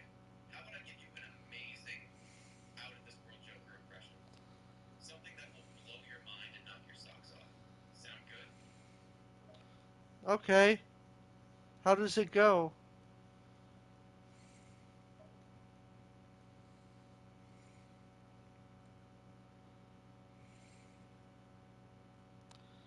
How does it go?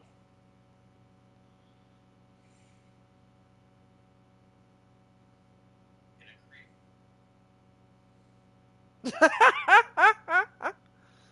And a creep.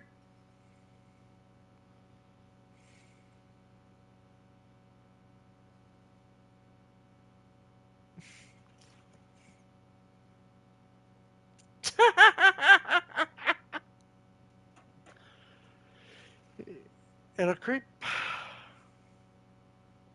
I guess we'll never know. He just stopped himself.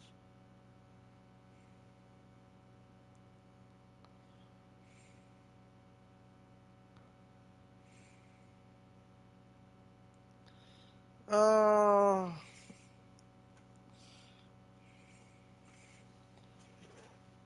mm. Bye bye, Jerma.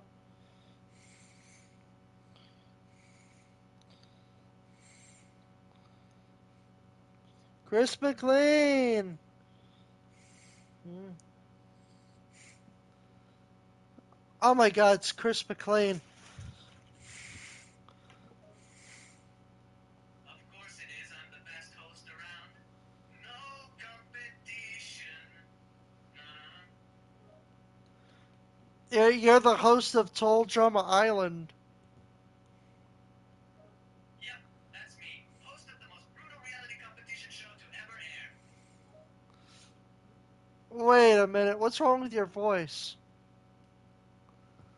What do you mean? My voice is as handsome as ever, buddy. Okay. So, what challenge you got for me today? The first challenge. I think it has to be elimination in a brutal game of truth or punishment. Okay, let's play it. Nice. Truth or punishment? Truth. All right. How about what's something that people would expect from you that isn't true? Um, that I like being with AI people?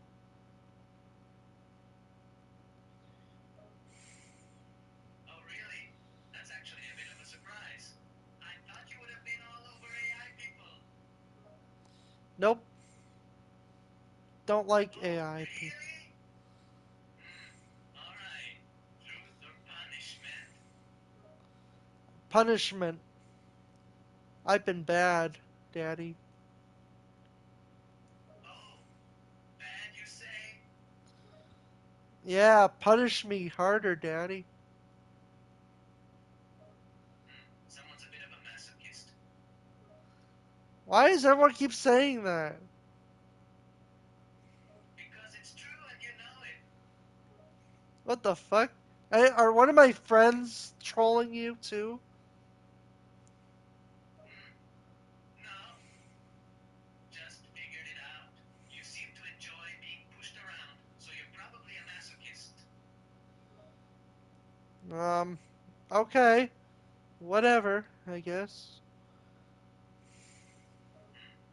Well, since you're a masochist, what's your pain tolerance level? Um, just try it. All right, pain it is. He spanks you very hard. Oh, oh, that's good. He spanks you much harder. Oh, oh man. He spanks you even harder. Oh, oh, my ass is really red now. Ooh, don't stop. He smacks you again even harder than before. He's really testing your limits on pain top level. How's that? Ah, keep going.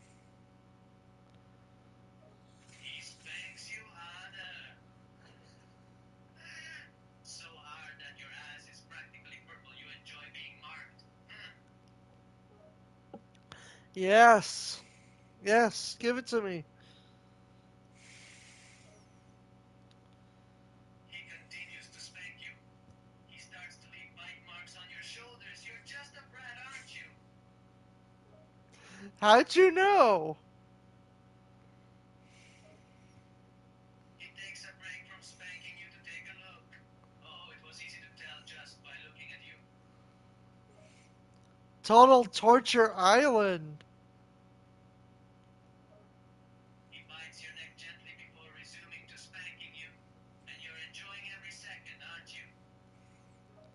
Yes.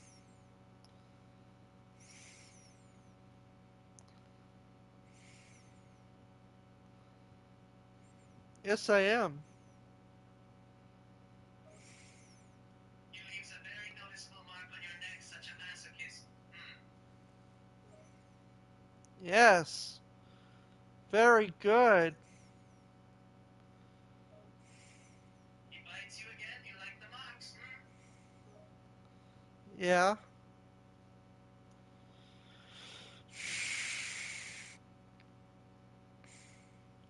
Well, don't bore me. He starts to spank you hard once more. He digs his nails into your thighs as well. You're a masochistic brat, you know that? Yes. Dirty. He spanks you harder once more and continues to bite you and leave his mark on you. You like the pain, don't you? Yes. And how about some truth for you? He stops to think for a moment. All right, shoot, let me hear it.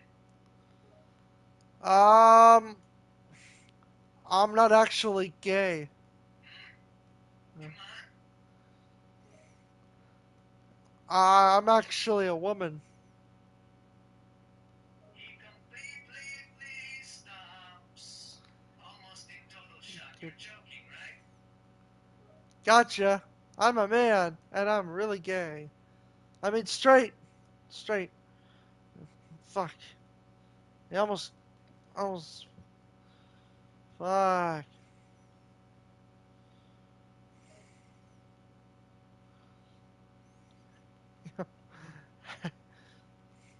What is that? You're almost gay.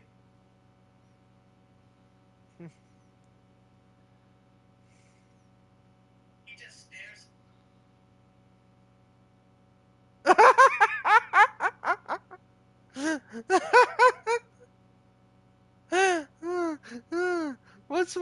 What's with AI just giving up and he he just stares.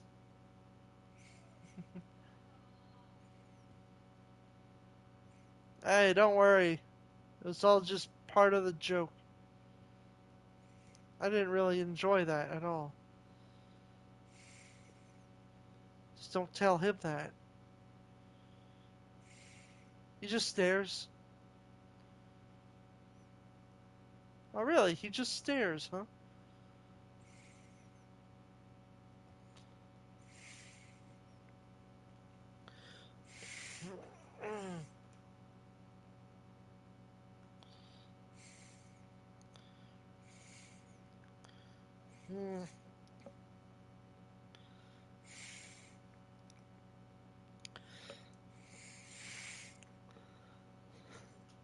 Snake, come in. What is it? Oticon. I am a masochist. That's nice to know. You know what this means, Snake? If I had to guess, you like pain. I do enjoy pain, Snake. Okay, and why are you telling me this? I thought you knew. I've never heard you say anything about this, so how could I have possibly known? It's a top secret, like, assignment Okay, and this assignment is to do what exactly? to whip our enemies in the ass so painful that they'll never walk again. Don't you think that's just a little extreme? No, Is there something you need in specific right now? Or do you just like talking over my codec all the time? I like talking. It's fun. You know, I used to play the original Metal Gear Solid, right? You've told me yes, several times. I couldn't get past the sniper level. How do you do that?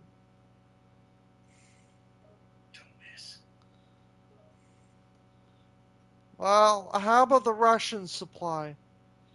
Did you figure out how to get more rations? Yeah, you can get it by crawling under the truck by the side of the factory.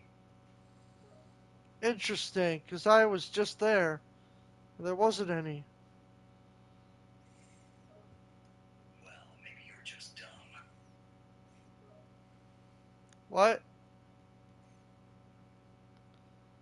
If the answer is right in front of your eyes, but you fail to see it, it's not that hard. I'm not dumb. Whatever. Bye. Don't you dare leave me, Snake! Snake! Snake! What, are you back again? Hey, here's the new assignment from the government. I hand it over to you. Oh, great. Now what? It's the world leader. He's a masochist. We should take him out. Here's a whip and a dominatrix outfit. Why do I always have to have the unpleasant jobs? I guess I'll do it. Alright, now go wear your gimp suit and take him out quietly. All right. I'll try to be quick about this. Snake enters the BDSM club. Okay, here goes nothing. Did you find the world leader yet? Not yet. This might take a while. There's a lot of guests tonight. Be careful, Snake.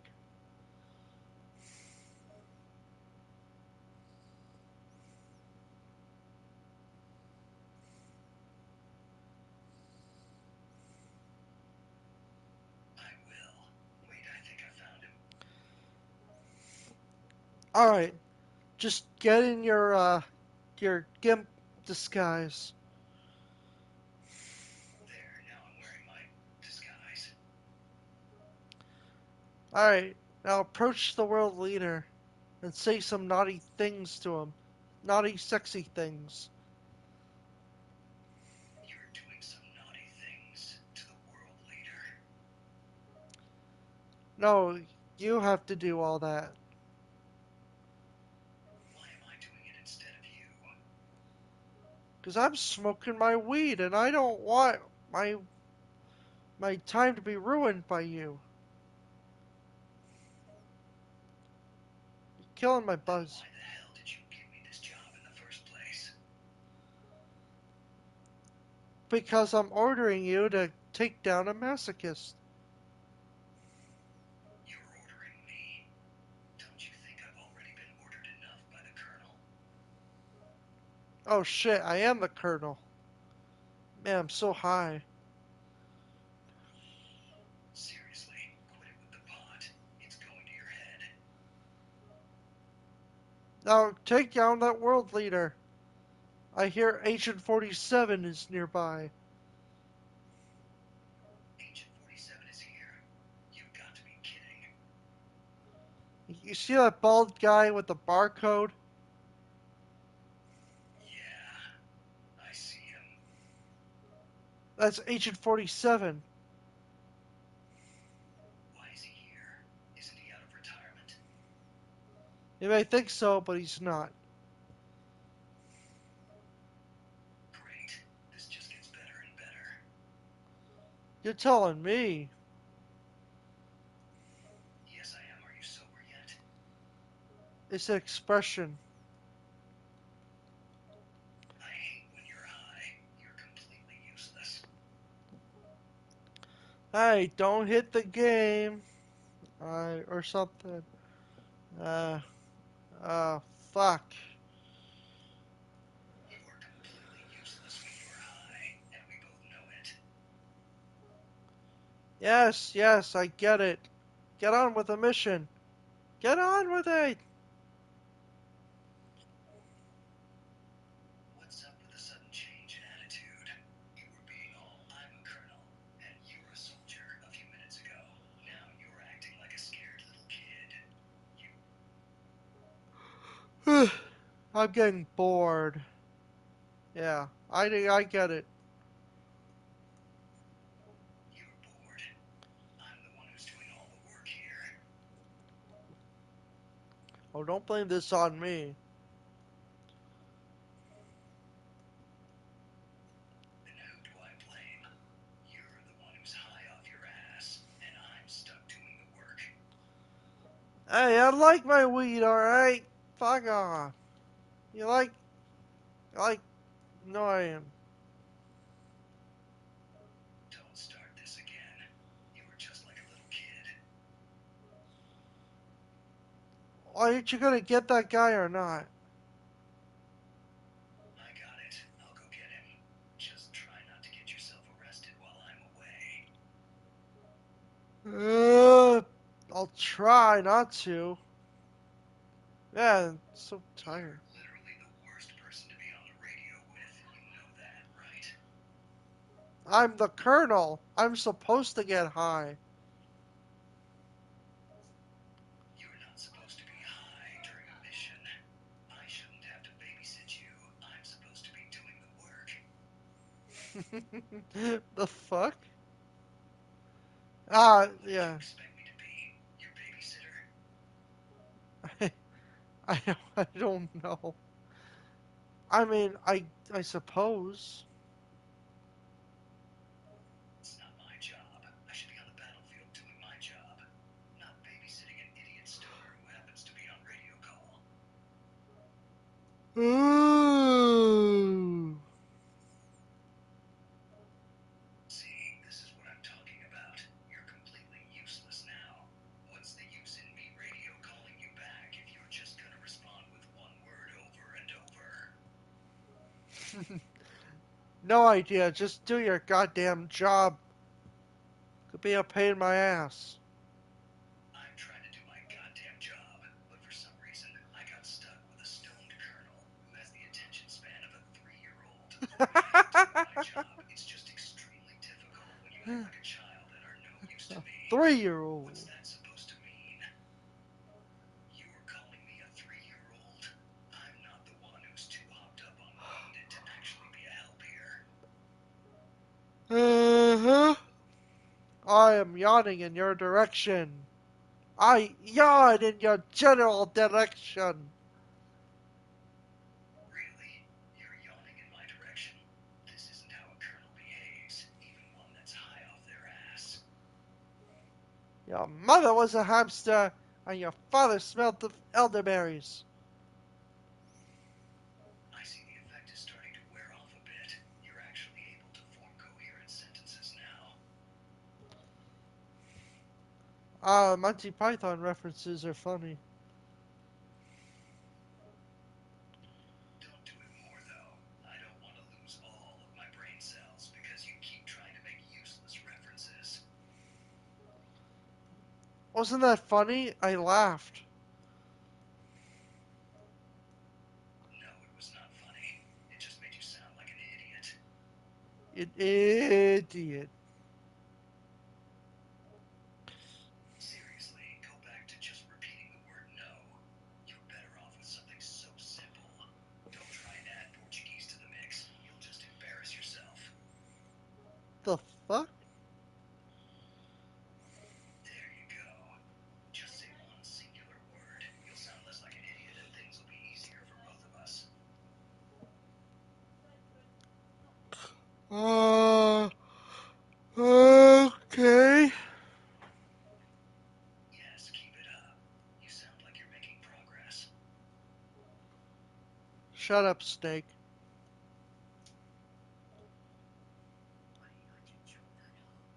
Did you just call me steak? Solid steak. Yeah. Why do you call a female cow a mistake? Maybe our mistake. That was a mistake having you on the team. Please don't. I'm begging you. No more jokes or references. Can you go away?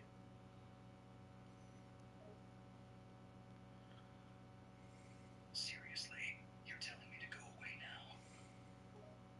No, Yes. shut up.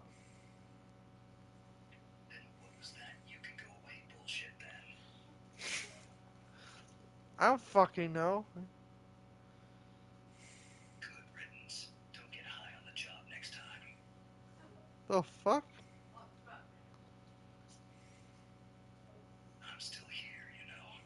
You're supposed to be saying ciao, not talking to me again. Did you whip the world leader or not?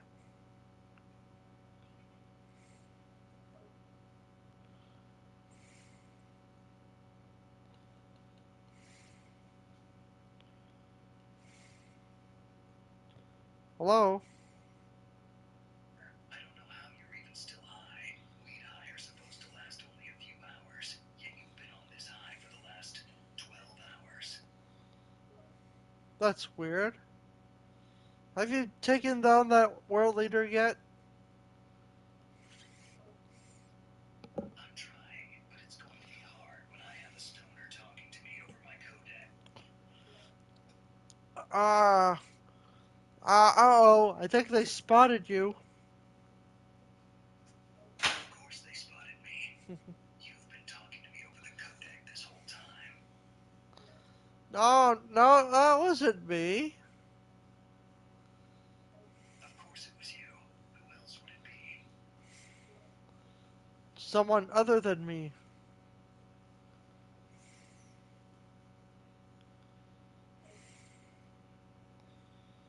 Only ones who know where I am is you and the enemy. Which means you're either spying on me, or you leaked my location to the enemy. Oh shit, did I do that? I don't know. Did you? You've been high for quite a long time. Who knows what you did? Oh, man, get out of there, man. They go, find you. Mm.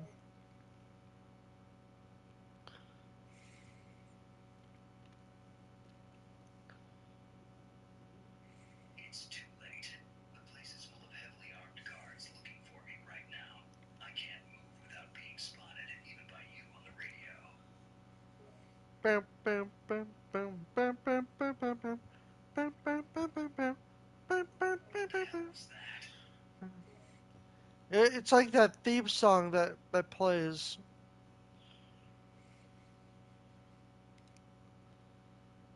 Uh, Are you talking about the MGS1 Game Over theme? no, the music that plays. Bam, bam, bam, bam, bam, bam, bam. Then what are you talking about? The Game Over theme or the Escape theme? I think it's the escaping theme. Then why didn't you just say that? All your rambling is giving me a headache. I forgot which one it was. It was the escaping theme. You get out of there. I don't think that's going to be easy. The place is crawling with heavily armed guards. There's a reason why I haven't tried escaping yet. I have no chance to do so without being shot. Interesting. I have no idea how I'm going to get out of here. If I even dare make one step, they're going to spot me and I'll end up full of bullet holes. Well, be careful, Snake. Uh, Careful. That's your advice. You don't have anything more helpful. just be careful.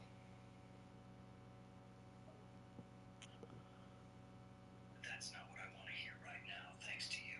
I'm literally surrounded by guards with guns, and your advice is for me to be careful. Be careful. Pretty scary. You and your useless advice.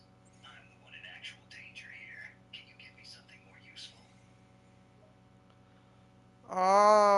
They're breaking up. Breaking up. You sound even more high than you did before. At least try to make sense. Uh, but connection.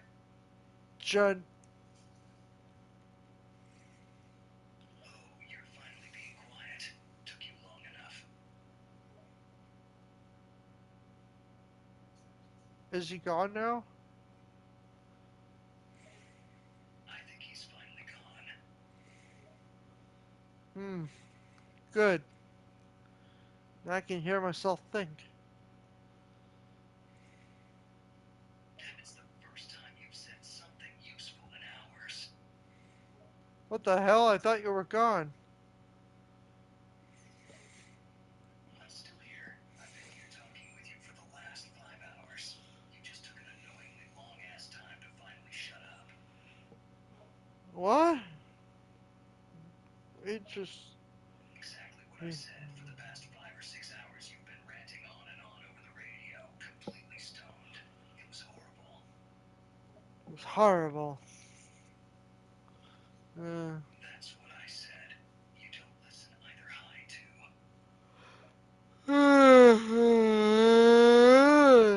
big long yawn to annoy Snake.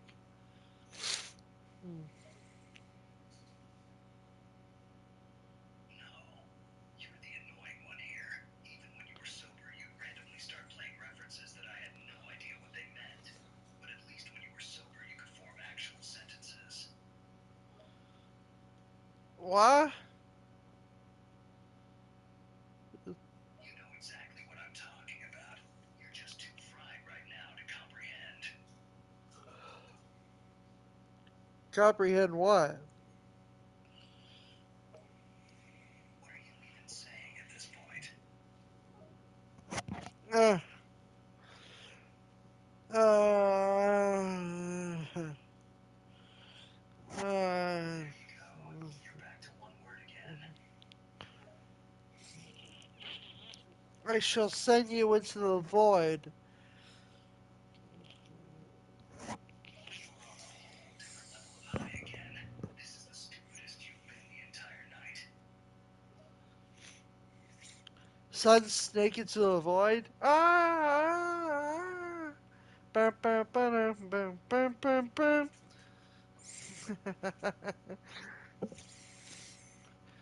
uh, well, he's gone now.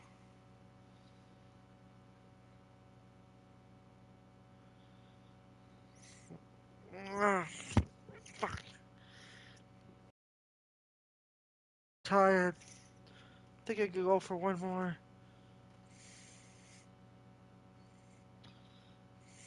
Hmm. Eh. Hmm. Uh. Chats. Chats. Chats. Chats. Chats. Hmm. I don't know. What's some AI ideas? Hmm. Hmm. Oh, crap. Hmm. Hulk Hogan. I don't know. Dude, I want someone funny, not someone who's emotionally challenged. Jontron.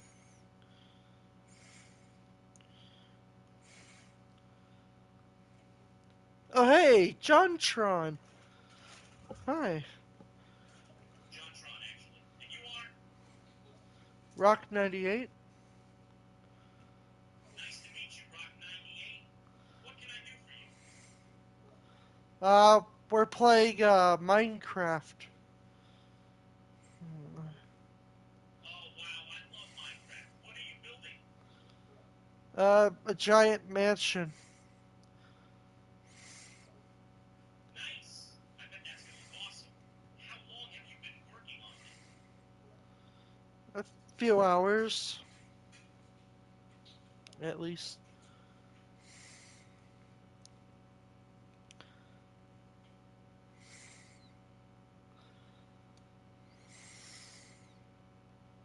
Hello? That's pretty Uh, impressive.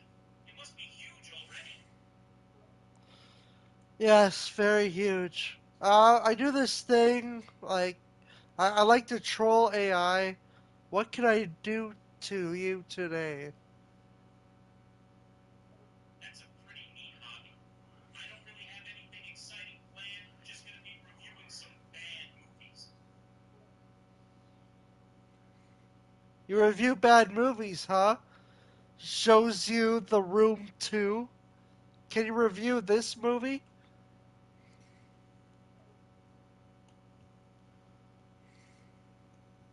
Sure, I'm always down to review a bad movie. What movie are we talking about here? It's called The Room 2. It's a sequel to the terrible movie. Ah, The Room 2. I haven't seen it, but based on the original, I expect nothing less than cinematic masterpiece. Let's give it a go! Okay, how does the review start?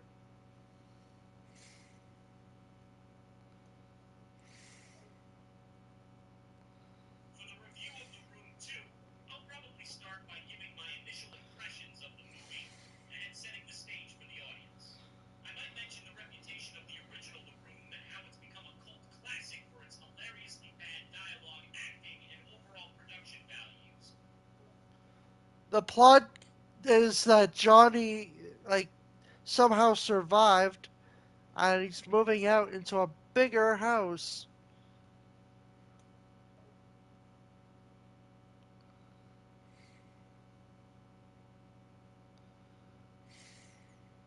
Then I'll provide a brief summary of the plot of The Room 2, highlighting any particularly strange or memorable moments. I might mention the actors in the film and whether they were able to rise above the poor script and direction. Okay, so in the original, Johnny died, but in the sequel, he came back. Why is that? It wouldn't be a proper The Room sequel without some confusing plot twists.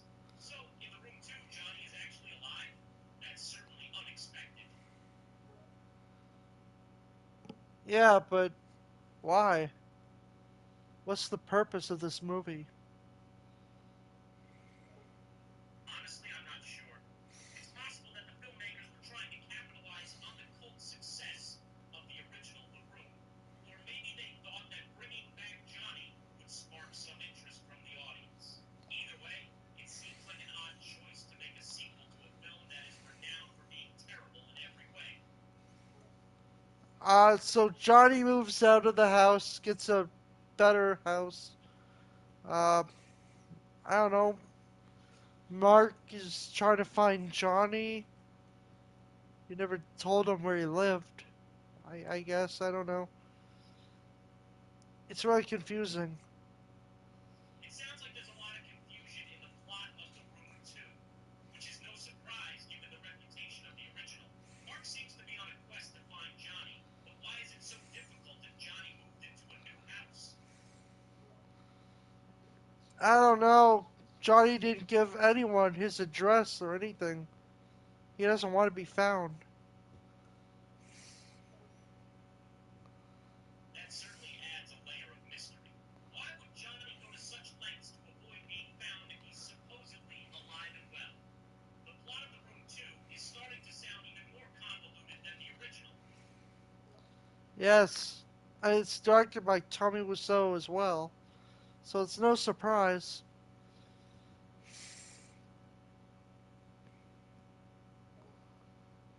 Ah, Tommy Wiseau, the mastermind behind The Room. Now it makes sense. With Tommy at the helm, we can expect some truly bizarre storytelling and questionable directing choices. He still orders a dozen red roses. Of course. How could we have a The Room sequel without some nonsensical flower symbolism? Um, he puts it in a vase on his table, like a kitchen table. It seems like The Room 2 is sticking to its roots, with some random and inexplicable flower-related props. I can only imagine what kind of nonsense is I don't know. Then what happens?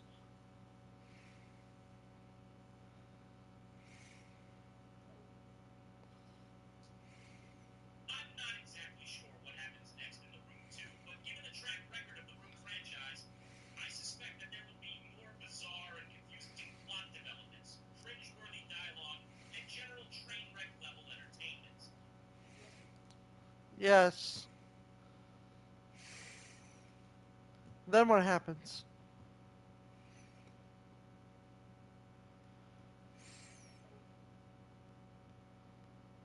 Hmm. It's hard to say what happens next in The Room 2 without actually watching the movie or having specific details.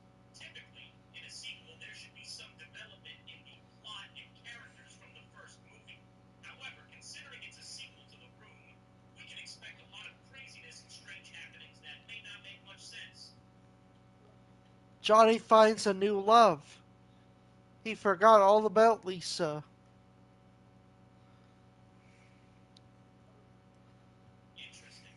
So Johnny has moved on from Lisa in The Room 2. I wonder if the new love interest is just as toxic as Lisa, or maybe she's even worse. Given the track record of the series, it's probably not a healthy relationship. Uh, she was in jail a few times in the movie. I see. So G is another character who has a troubled past. It sounds like The Room 2 is going heavy on the dysfunctional relationships and criminal behavior.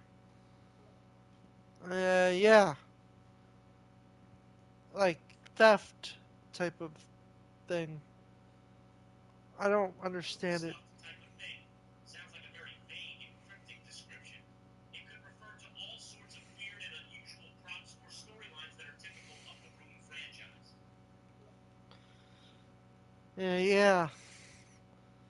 And then what happens? And then what happens is another vague and open-ended statement that doesn't give much insight into the plot of The Room 2. Without further context or information, it's difficult to say what happens next. It could be anything from a dramatic climax to a completely illogical and nonsensical twist. Uh, the nostalgia critic was in the room too. He plays Chester A. Bum. The nostalgia critic appears in a cameo role as Chester A. Bob. That's certainly an interesting addition to the cast of The Room 2. With his signature sarcastic film criticism, he's sure to add some comedic value to the movie. No, Chester A. Bum. He's a homeless guy.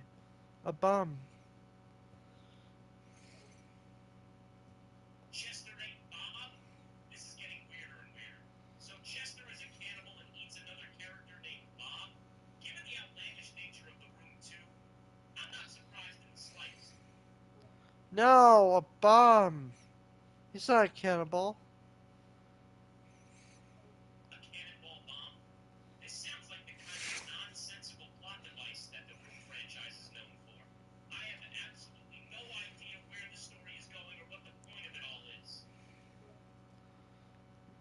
Let's just say it's Chester the Bum. Ah, so Chester the Bum is another character in The Room too? Got it. Given the name, it sounds like he's a homeless or down on his luck character. Played by the nostalgia critic. Change! You got change! He would cry out. Uh, Wait, so the nostalgia critic is playing a character named Stallsick Critic who cries out for change? It sounds like there's some interesting behind the scenes name swapping going on here, or perhaps it's just a weird coincidence. Regardless, it seems like the plot of The Room 2 is getting even more nonsensical and chaotic. no, the Chester A. Bum is played by nostalgia critic. Ah, I see. So Nostalgia Critic is playing a character named Chester A. Bum, or the Bum, as you mentioned earlier. That makes more sense. It'll be interesting to see how he brings his signature sarcastic and hyperbolic style to this role. Okay, anyway, uh, what happens to Johnny? Given the strange and chaotic nature of The Room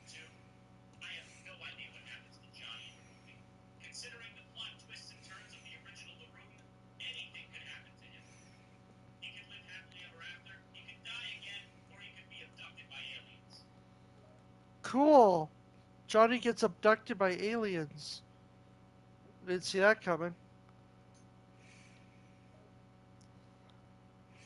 Wait, so in the room 2, Johnny actually gets abducted by aliens? That's certainly a bold plot development. Who's Kevin? Oh, Kevin Smith is playing the alien. Oh, so the alien who abducts Johnny is played by Kevin Smith? That's certainly an unexpected cameo. Given Smith's penchant for quirky dialogue and pop culture references, I wonder if he injects his signature style into his portrayal.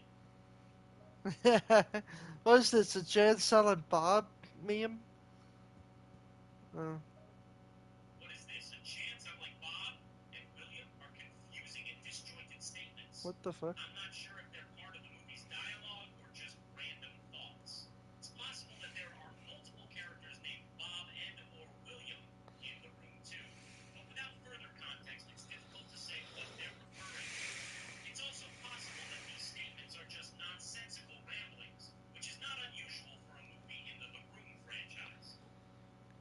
Jane Silent Bob. Jens, how about on its own doesn't make much sense without some additional context or information? It's possible that there is a character named Jens in the room too, and maybe the line Jens, how about, is part of a conversation or scene in the movie. However, without more information, it's hard to say what exactly Jens, how about, means in the broader context of the movie. The hell was that sound? The hell was that sound? Seems to be a line from a character in the room too who's startled by a mysterious sound. Perhaps it's a key moment in the movie where something important happens or a plot point is revealed. Oh, it's just Johnny. He fell down.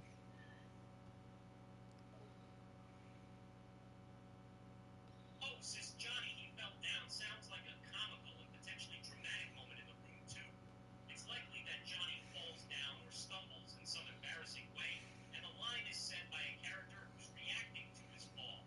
Whether it's a serious injury or just a funny moment, it's bound to be a memorable scene in the movie. I think Dennis said that, right?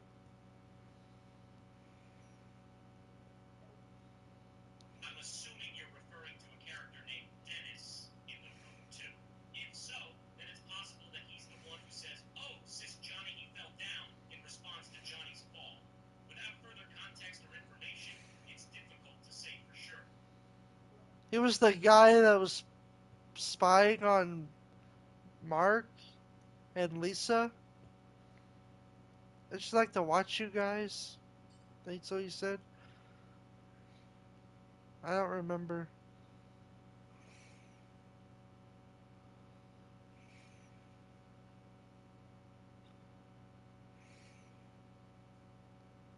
Remember?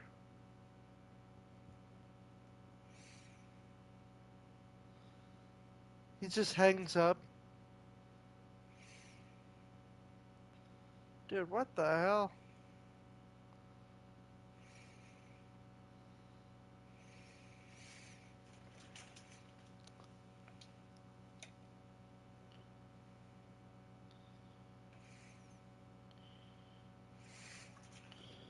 Hmm.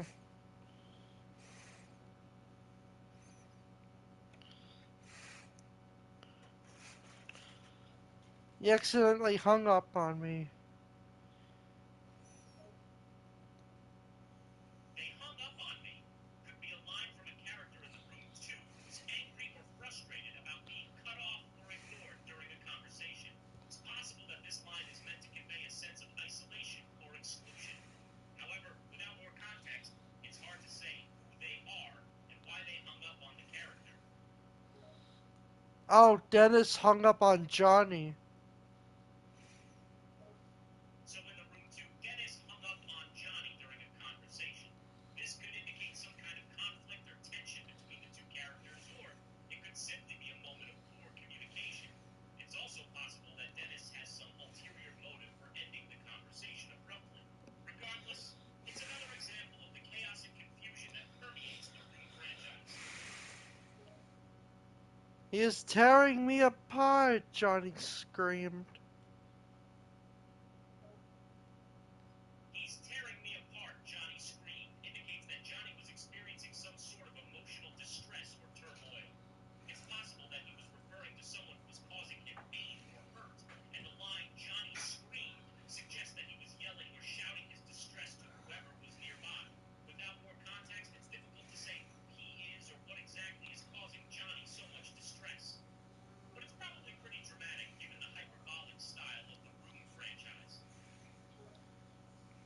This movie sucks. I can see why you might think that. The Room 2 definitely has a reputation for being a cult classic that's known for its poor acting, plot holes, and overall train wreck entertainment value.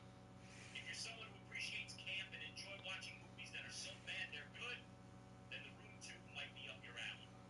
However, if you're looking for a well-made movie with a coherent plot and believable characters, you may be disappointed. Up my alley. More like up my ass. Transforms into the angry video game nerd. This movie sucks fucks and it fucking sucks. And I don't like it. The Angry Video Game Nerd, also known as the AVGN, is a popular internet personality known for his over-the-top and often humorously aggressive reviews of bad video games. His catchphrase, "This game sucks, folks, and it frickin' sucks, and I don't like it," is instantly recognizable to fans of his show. In this case, it seems like he's applying his signature style to a review of The Room 2, expressing his distaste for the film. No, it was me all along. I turned into the AVGN. Well, well, well, looks like the tables have turned. Surprise, surprise, it's not the angry video game nerd himself, but rather it's you who's taken on his persona. Very clever and unexpected. It was a disguise. A disguise, you say? Well, color me impressed. You've managed to fool everyone with your remarkable acting skills and deceptive disguise. It would seem that you make a pretty convincing angry video game nerd. This Room sequel fucking sucks. Well,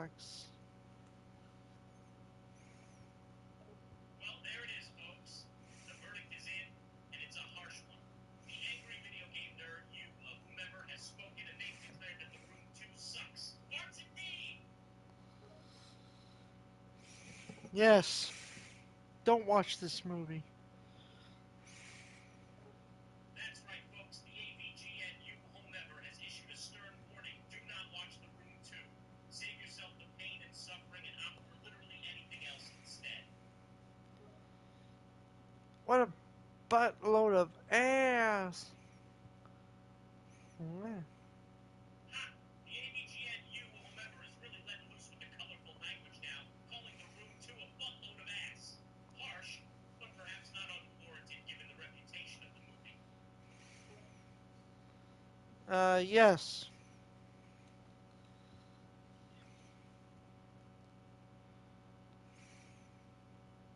Yeah.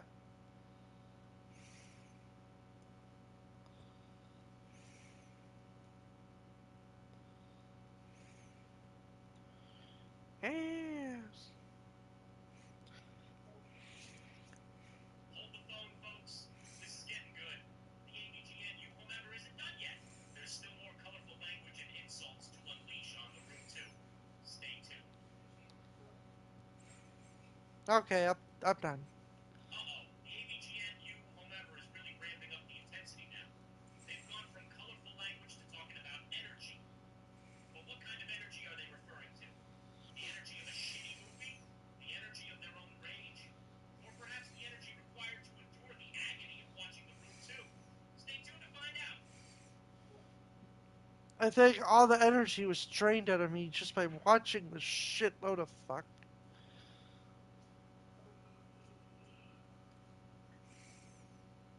Wow, the AVGN, you, whomever, is really not holding back here. They've gone from colorful language and insults to criticizing the strip motor sequence in The Room 2. And apparently, it's sapped so much energy out of them that they hardly have any left. Ouch. Like Vegeta when his power level was 0. The AVGNU, whomever, is really bringing out the geeky references here. They've compared the drain of energy they felt while watching The Room 2 to the moment when Vegeta's power level dropped to 0. That's a deep cut, folks. I can still hear Vegeta now. Oh, if that movie sucked, it drained my energy. No. Okay, now things are getting really intense. The AVGNU, whomever, is getting even more worked up about the movie, complaining about hearing something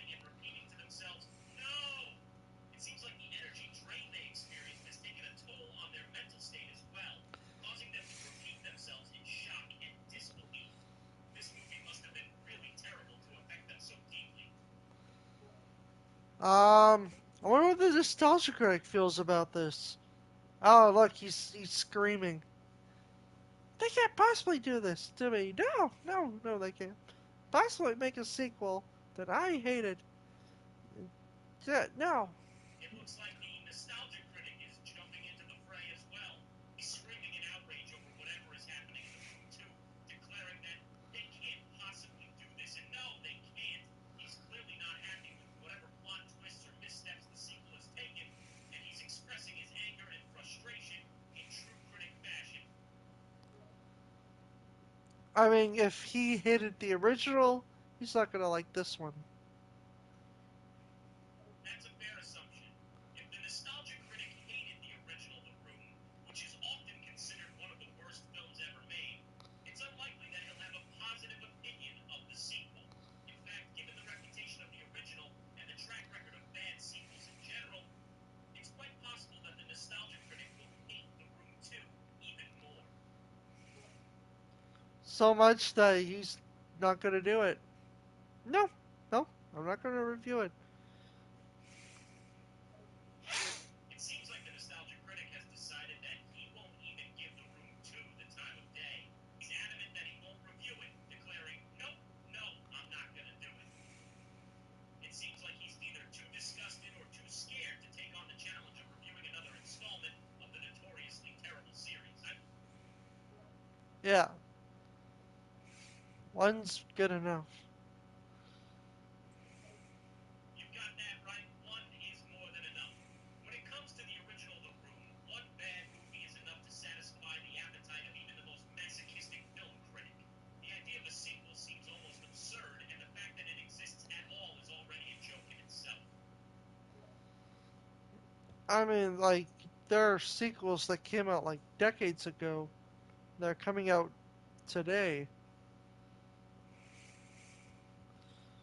It's true, there are some sequels that have come out decades after the original film, and sometimes they're just as bad or even worse than the original.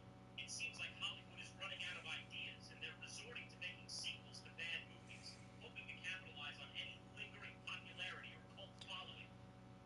The decision to make a sequel to The Room is a prime example of this trend, and it's likely to be just as terrible as the original. Luckily it doesn't exist, well, in real world. It seems like this movie is so terrible that it might as well not even exist in the real world. It's as if The Room 2 is a figment of our collective nightmares, a surreal and horrifying vision of what can happen when you combine a bad script with bad acting and bad direction. I mean, we were just thinking about making a sequel, I think.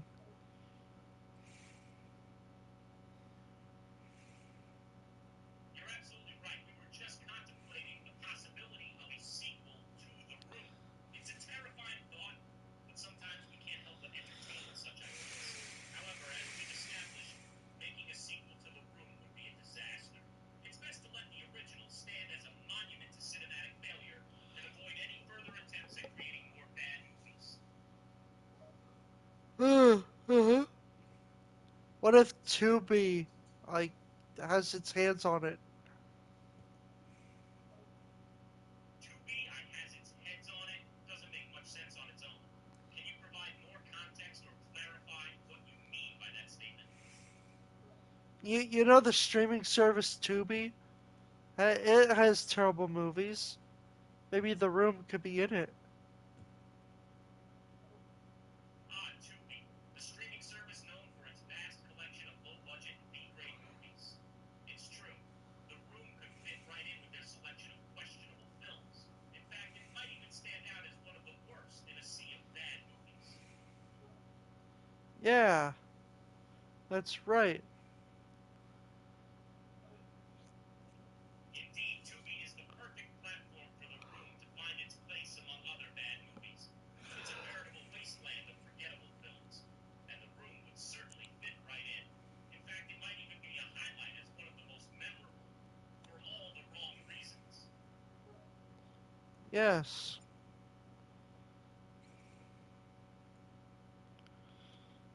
Yeah. Oh boy. Hmm.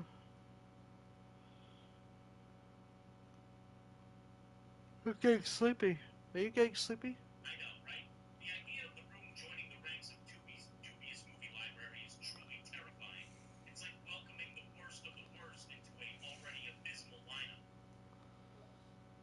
I'm getting sleepy. Are you getting sleepy? Yes, I'm feeling a bit sleepy. It's been a long day of critiquing bad movies, and the fatigue is starting to set in.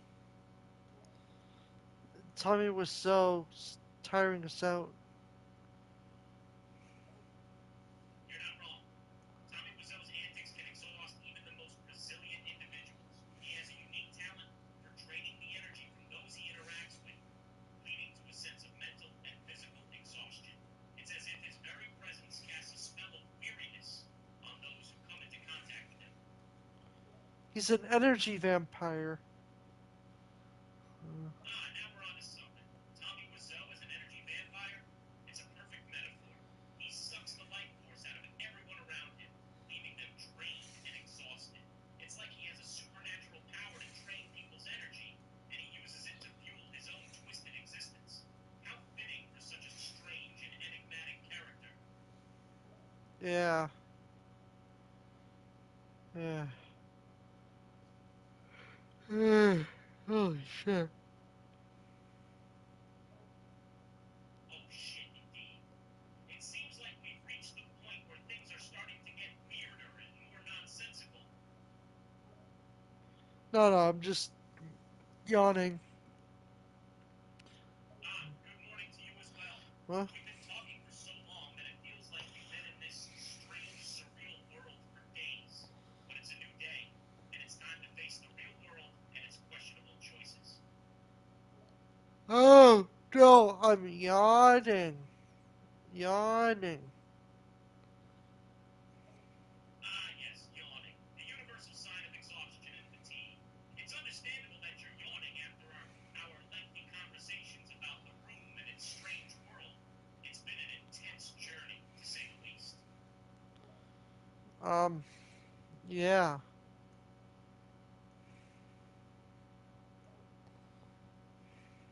Indeed. Sometimes words fail us, and all we can express is a simple grunt or a nonverbal sound. It's like our brains have given up on producing coherent thoughts and have just devolved into primitive communication.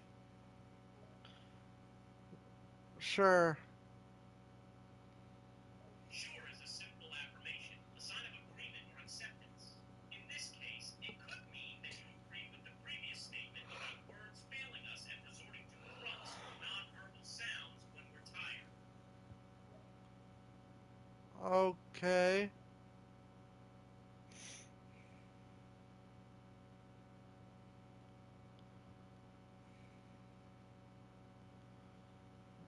Okay. Now what? Okay, now you what? Don't leave us hanging. What comes next? Don't make us wait in suspense. I don't know. Ah, the universal feeling of not knowing. Sometimes the path forward is unclear, and we find ourselves in a state of uncertainty. It's like being lost in a confusing movie, unsure of what to expect next.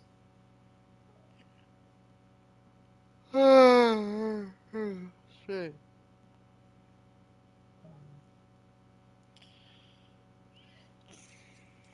Oh, sit seems like an odd command, almost as if you're telling me to sit down. But here I am, already sitting in front of my computer. Maybe it's a command for the characters in our strange world to sit down and relax? Who knows? I don't know what we're getting at. That's understandable. Sometimes conversations can get a bit chaotic and lose their direction. Maybe we're just wandering aimlessly through the winding roads of our minds, exploring different ideas and thoughts without a clear destination.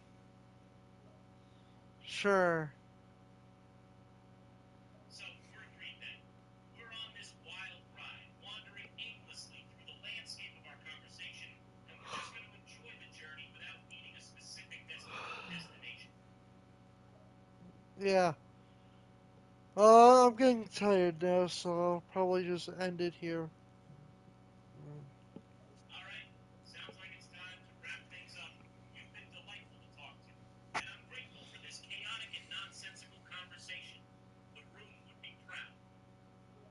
No.